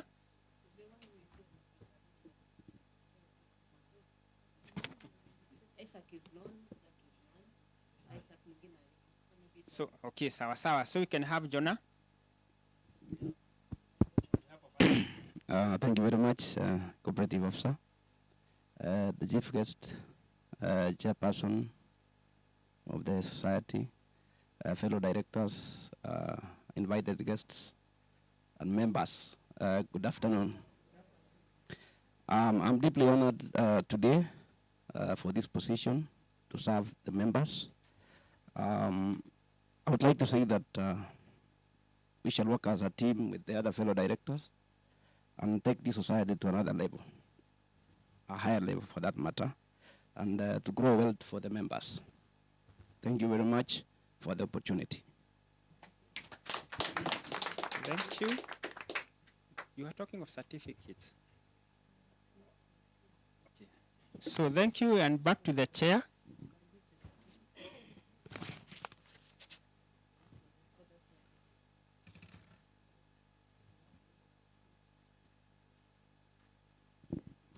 Okay, here we have certificates of the outgoing. That is for Samuel Washuri, Linda Kanyari, and Isaac Kiprop. So allow me to present the certificates. Let me start with Linda Kanyari.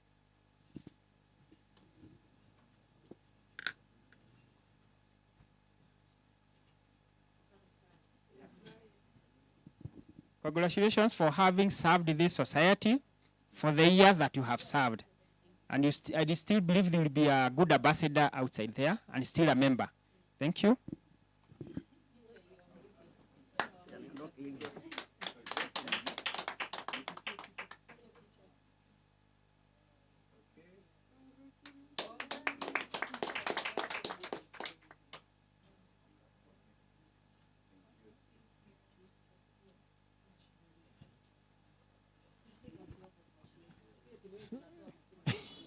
So on behalf of Washiori, Washiori is here.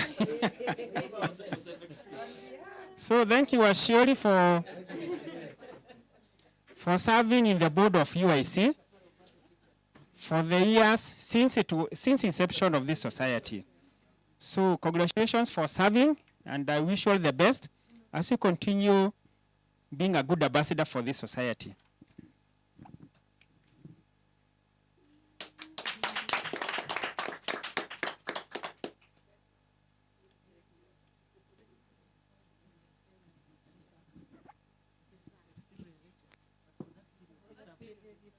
Yeah, Isaac Kiplop has served since inception and is still continuing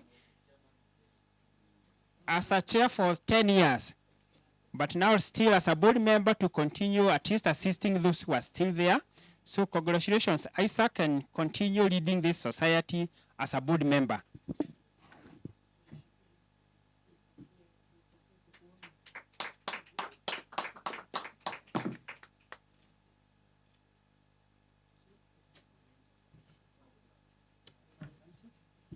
So that's all. Congratulations to the three, and I wish you all the best. So back to the chair. Thank you, members, and thank you, the cooperative officer, Bwana Njoroge, for the good work. We are moving to the next step of honoring our investors. Now we've moved from membership to investors. The difference is that when you own a property with us, you become our investor and a stakeholder in that matter.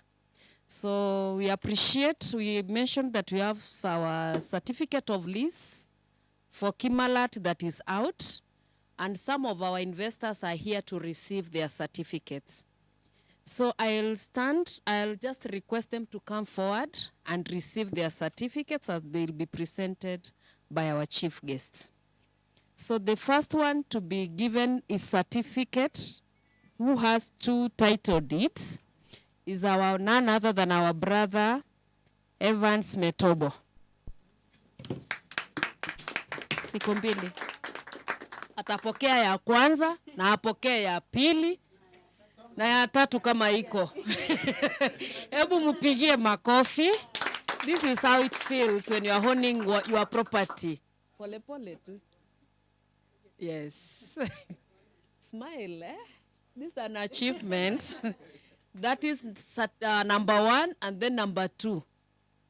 Thank you.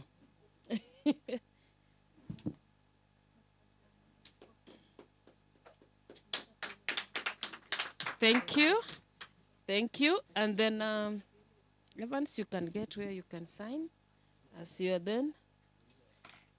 The next one is our brother Isaac Muthuri Kanyili. Is he in the room? Wow. This is agency receiving a title deed. Hey, we appreciate him. Yeah, congratulations. Si agency lakini ni nile nyingine after agency. Millennial. So, but he's representing also agencies. Yeah, thank you. Is there another one I'm giving you? How many too?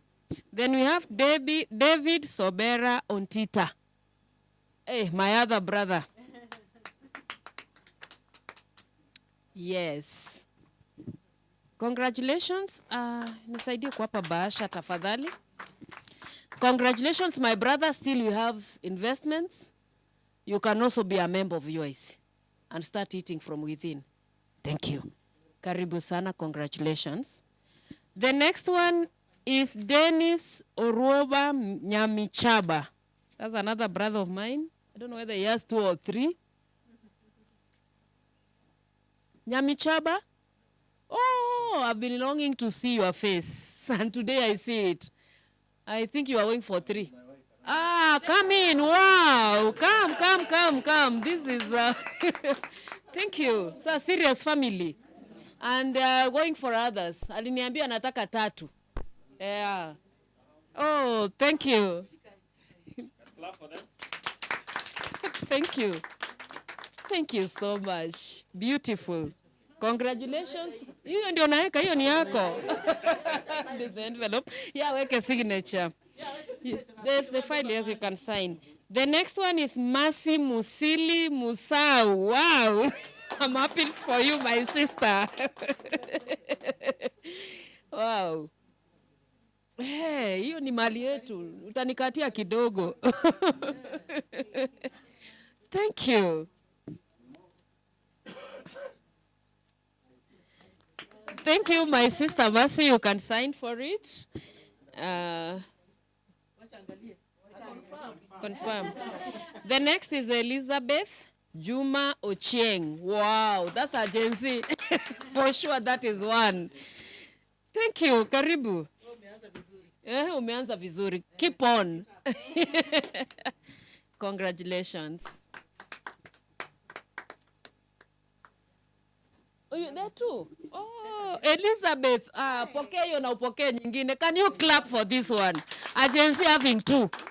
This is beautiful. Wow. Yo, that's nice. Ndio ya mwisho.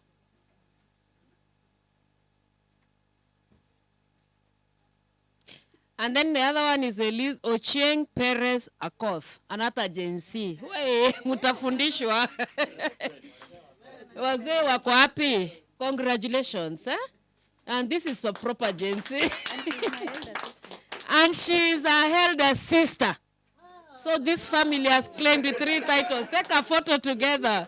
Yeah, rudi pale. Hata mimi nitaenda huko. I'll be another elder sister. Yes. I'll be the sister also. I have to own this sister. This is a beautiful one. Thank you.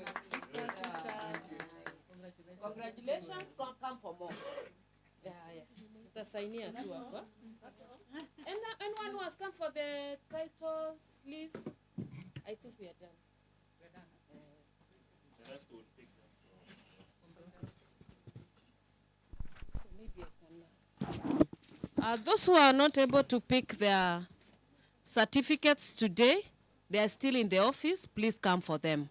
We have all the certificates ready. Thank you.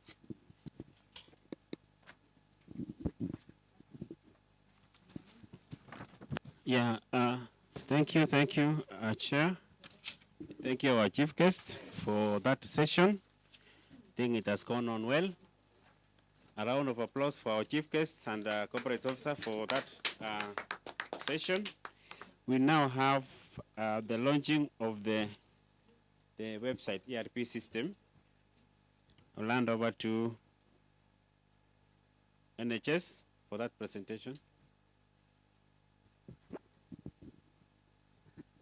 Okay, thank you once more. Able to hear me?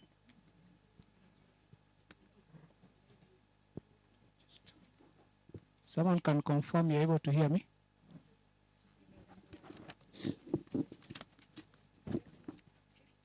Yes. Good afternoon.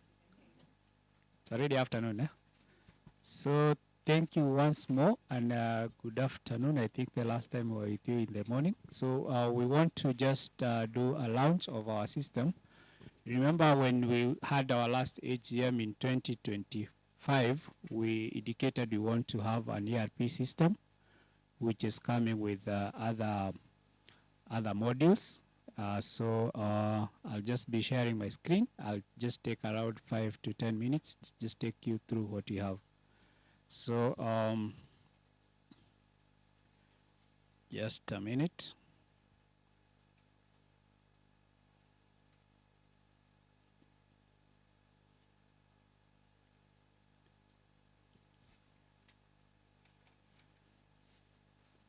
Okay, thank you. So, as we agreed last time, we were to start with the implementation of the enterprise resource planning system, which once we started, we got a full package from our vendor.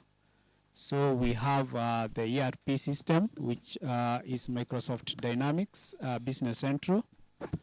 Then we have our UIC website, what you're currently seeing on my screen. We have a members portal, and we have a UIC mobile application. So I know there is a member who asked earlier if they are now able to see their statements, and I had given a response. Yes, once we are through with the launching of this, we're going to finalize on the system going to live, and you're going to be able to do that through the members portal. So the website is currently in live. If you go to uic.co.ke, that is what you're going to see. We have our website already available over the internet, and you can see our colors. I may not want to mention the colors because they are a bit, I know there is a burgundy somewhere or something like that, and we have some orange. Yeah, those one I won't do very well. You can see we have a homepage here with all the details there. We have about us, who we are, what we do, and also our team. I think there's something that we didn't do when we were doing the start of the AGM. We didn't really introduce our team. But if you come to our website here, you're able to just see our team there, all the directors and the supervisory committees. And we are expecting that this is going to be updated once we have the new office in place. We have our projects. I think this is where most of us are going to be interested in. So for all the running projects that are going to be active, we are going to be updating here so that once a member comes in here, or even a non-member, they're able to see what you have on offer and the ongoing projects. We also have resources here. You can download all the forms, including the members joining form, the checkoff form. You know what you've been having through the Ushuru Sacco website. Now we have our own. So if you need any of the forms for booking, checkoff, then you can get it on our website. And we have, maybe lastly, on the FAQs, we'll be building on this. So for most frequently asked questions that we get from our members, also non-members, then they are able to get them here. And we'll be building up on this. So we've made it a bit easier for members. Once you're on the website, you don't really need to remember the address for the members portal. Once you come into the member portal here, it will redirect you to the our UIC members portal. Just a minute.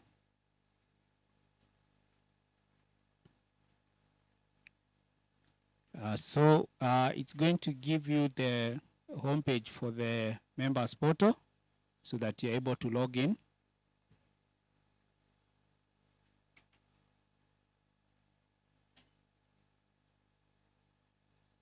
It's taking a bit of time.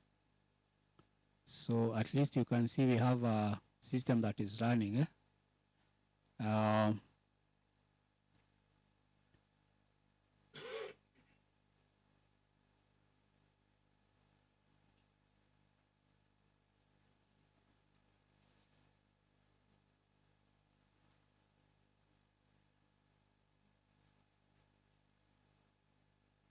So just give it a second as we load the members portal so that you can see the login page.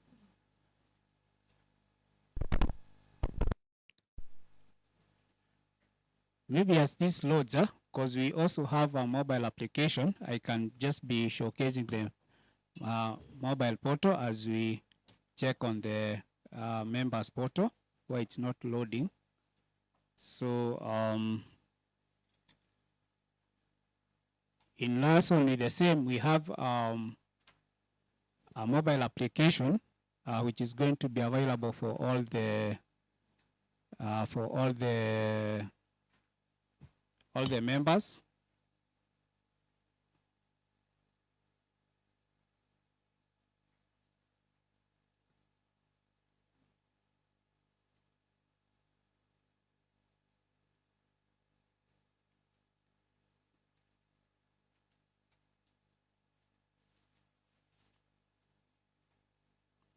So I hope you can see my screen where we have the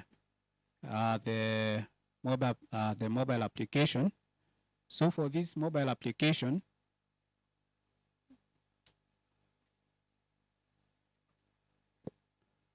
I don't know why the technology is a bit shaky today, but maybe you can just check with Calvin's. There's nothing that is loading.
Members, I think we have a system down, a network down time. We are okay from now?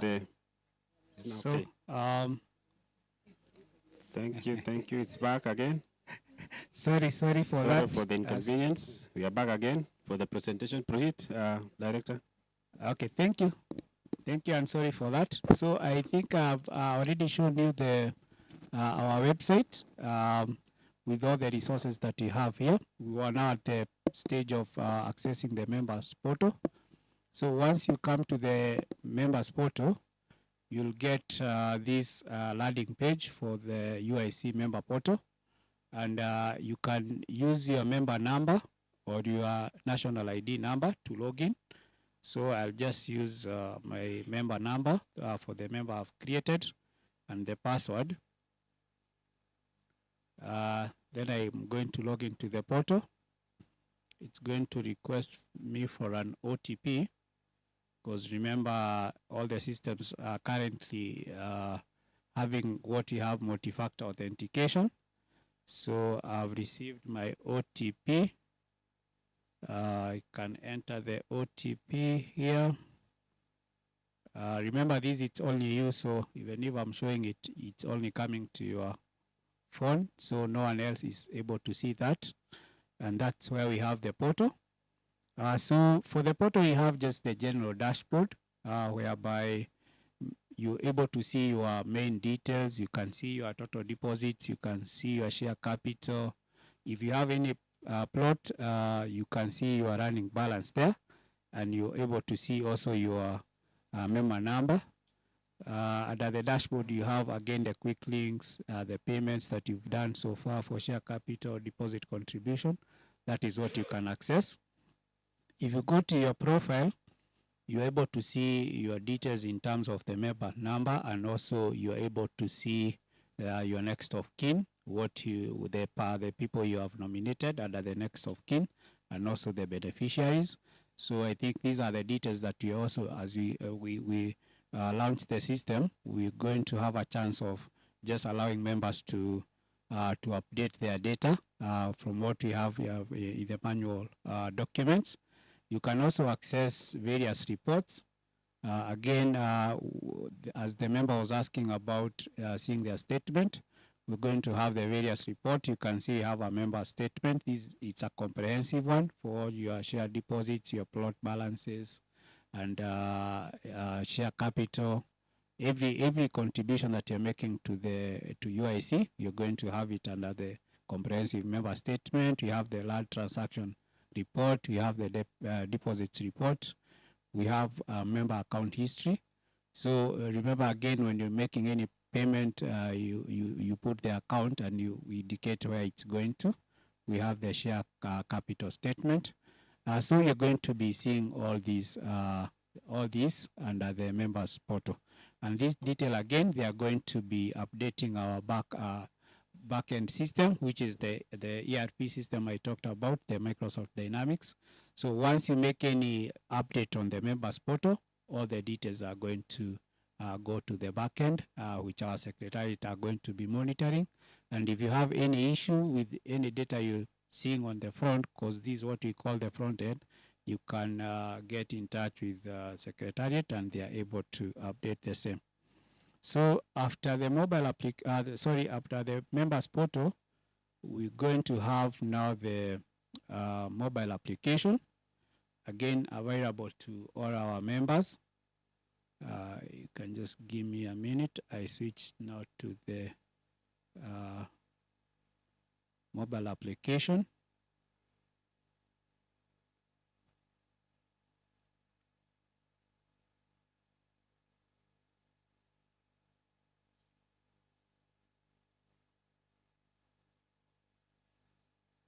So I'm sure you can see my mobile application here. So this one is going to be available both for Android and also for iOS. I just want to sign out so that you see. Once you download and install the mobile application, this is what you're going to see as the interface. So again, you come with your member ID or the mobile member number, and you're able to log in. You put your details and you log in.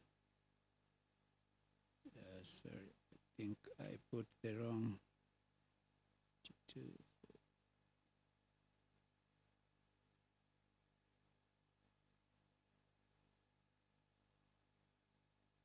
Again, you're going to get an OTP because you want to authenticate. We want to authenticate it's you who is logging in.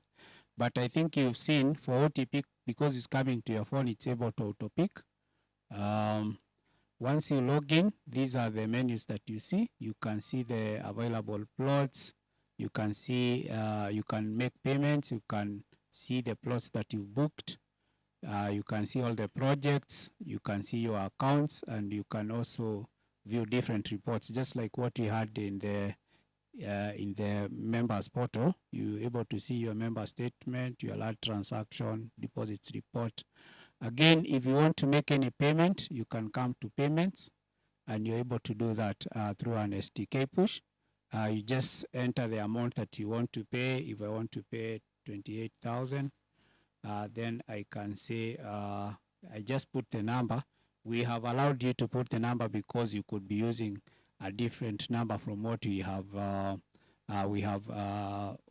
captured in our backend system. And also here you're able to put your transaction type. If you're doing a large payment, if you're doing a share capital deposit contribution, you're able to do that. So that once you get the STK push, again, that data is going to come to our backend system, and it's going to indicate specifically for what you're paying. So now those are the items that we have under the system. We've already have the Microsoft Dynamics Business Central in production. We've already started migrating the data in terms of the member statements.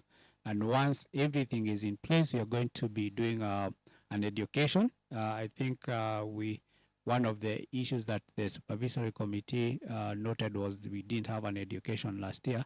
So this year's education, we want to target to educate members on our products. And this is one of the main products. We're going to take you through how to use the members portal, because now you'll be interacting with the members portal and the mobile application. For the ERP, just appreciating, because it's going to be used mostly by our staff in the office. Once we do that, we're also going to provide with you with the user manuals to be able to interact with the two platforms, the mobile application and the members portal. So I think this was just to highlight what you have and what you'll be maybe be able to access as the board and also as the project committee. We are targeting that maybe in the next 1 month we can complete everything to ensure everything is in line.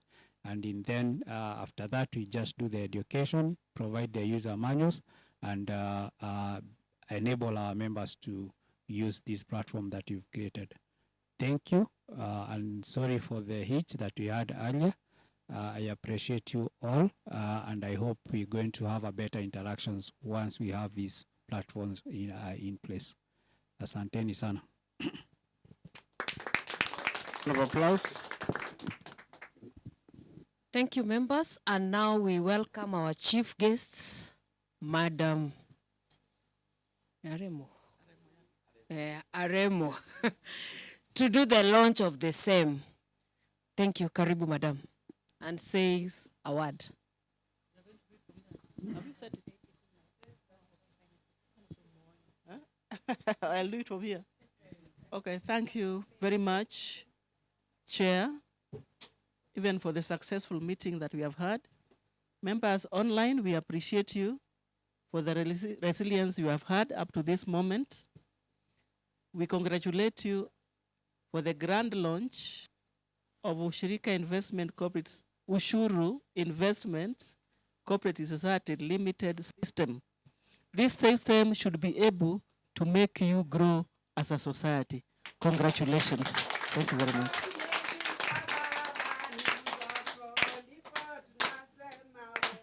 Ni Ebeneza.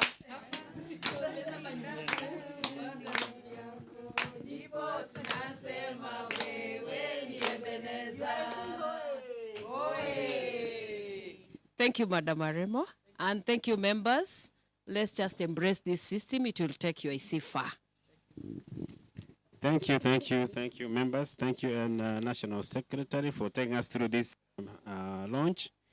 And thank you, members, online and both online and physically situated on this floor, boardroom. We appreciate all of you for being with us for this long.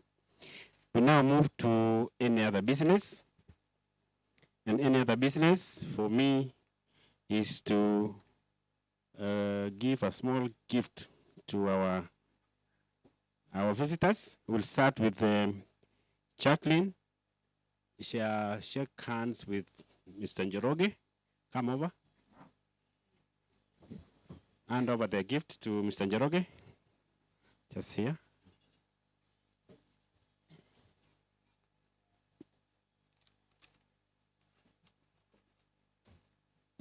Thank you, Mr. Njaroke, for finding time. Thank you, Mr. Njaroke, for finding time to be with us. We appreciate your support all through this process. Thank you so much. Next, we have Linda presenting to the auditor.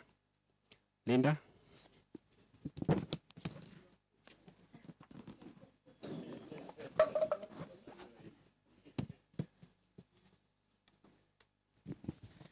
We want to thank our auditor for being with us throughout the year. Thank you so much, Mr. Njaroke, the auditor, for being with us for this year. We just ended, and we wish you well.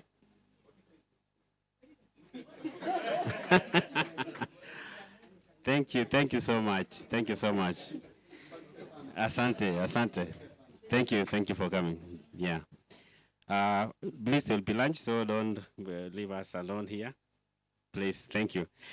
We have our national chairman, Madam Veronica, presenting to our chief guest.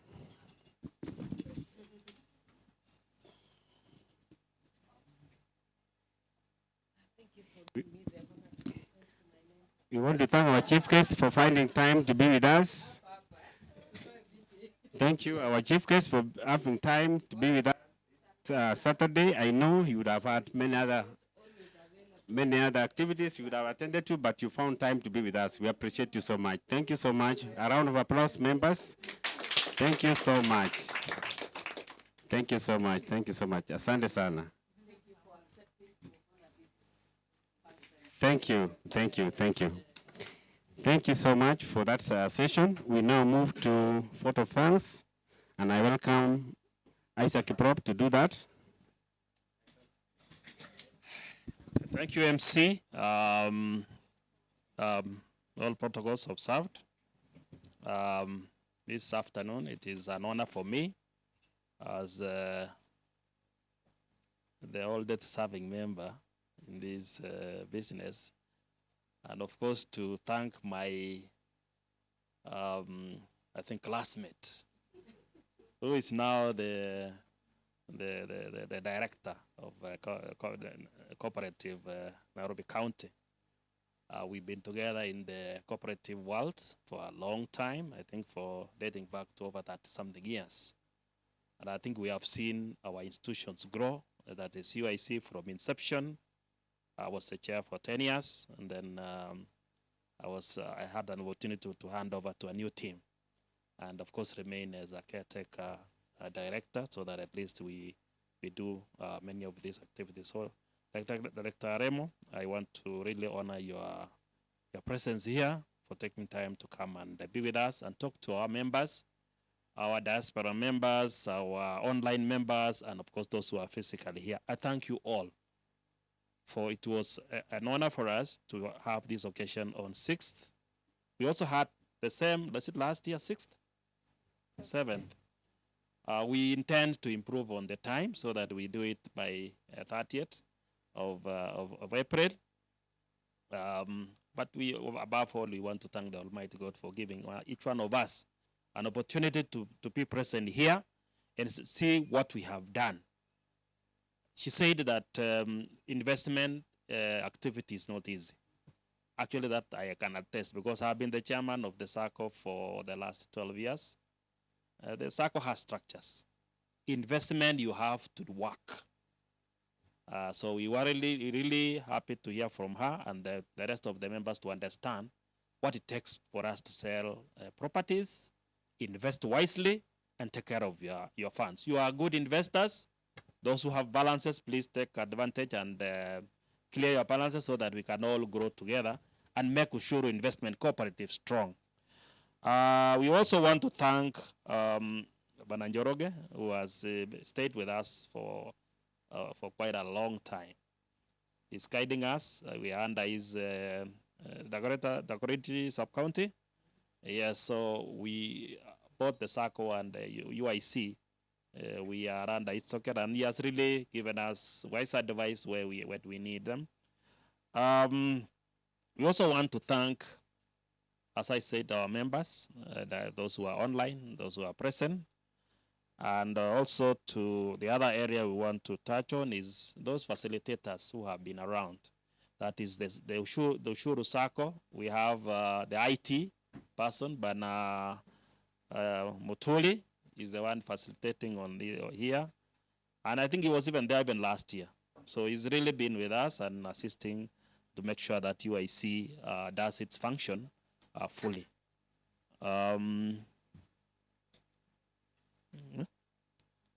Okay, no. So we want to thank our investors. There are even investors who are not members of the UIC, and they have really believed in UIC activities. So we want to thank them, and I welcome them to join us so that we drive in this journey of growing UIC. The board, the supervisory, and the staff, I want to really thank you for doing a good job. To be able to declare dividend and interest on deposits, as you are told, it's not easy. Most investment arms, sometimes they go 2-3 years, they have not had anything. And they want to believe in the cause that somewhere along the way things will improve.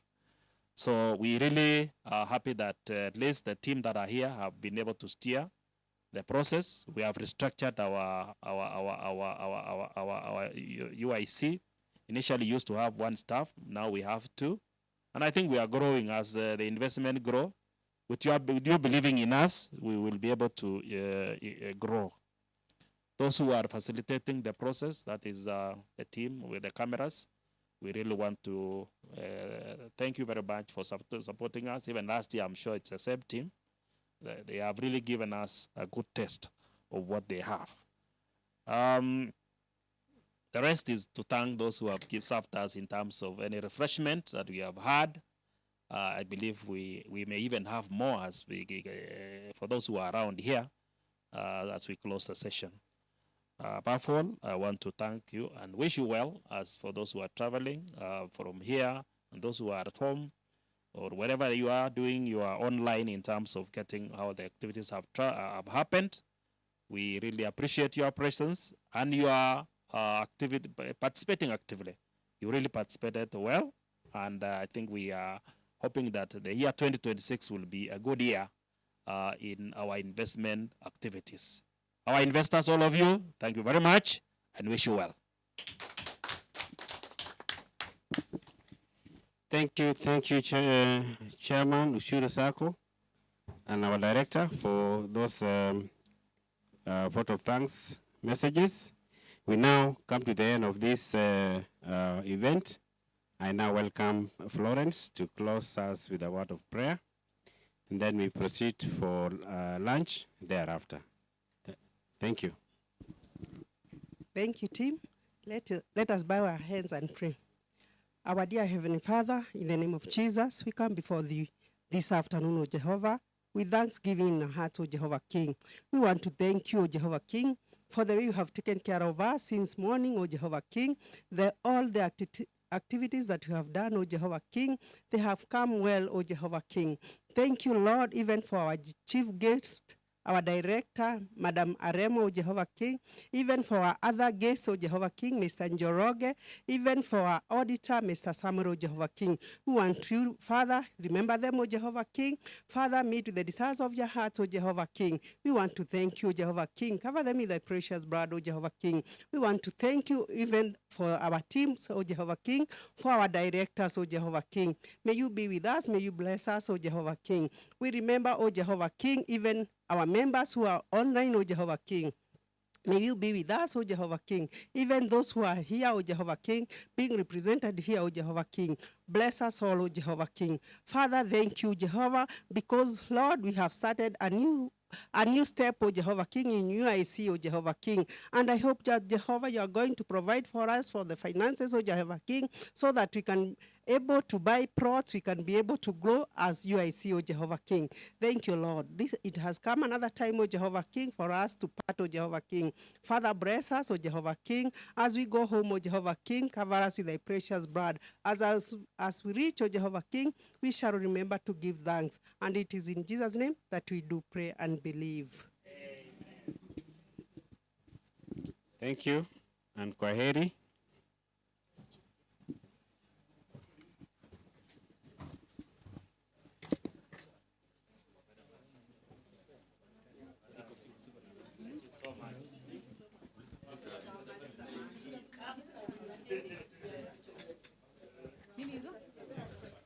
That was actually for us, that's a real plus. My investors, mimi mambo namna gani bwana? Thank you so much for believing in what we are doing. No, mimi nimekuwa kwa hii watu.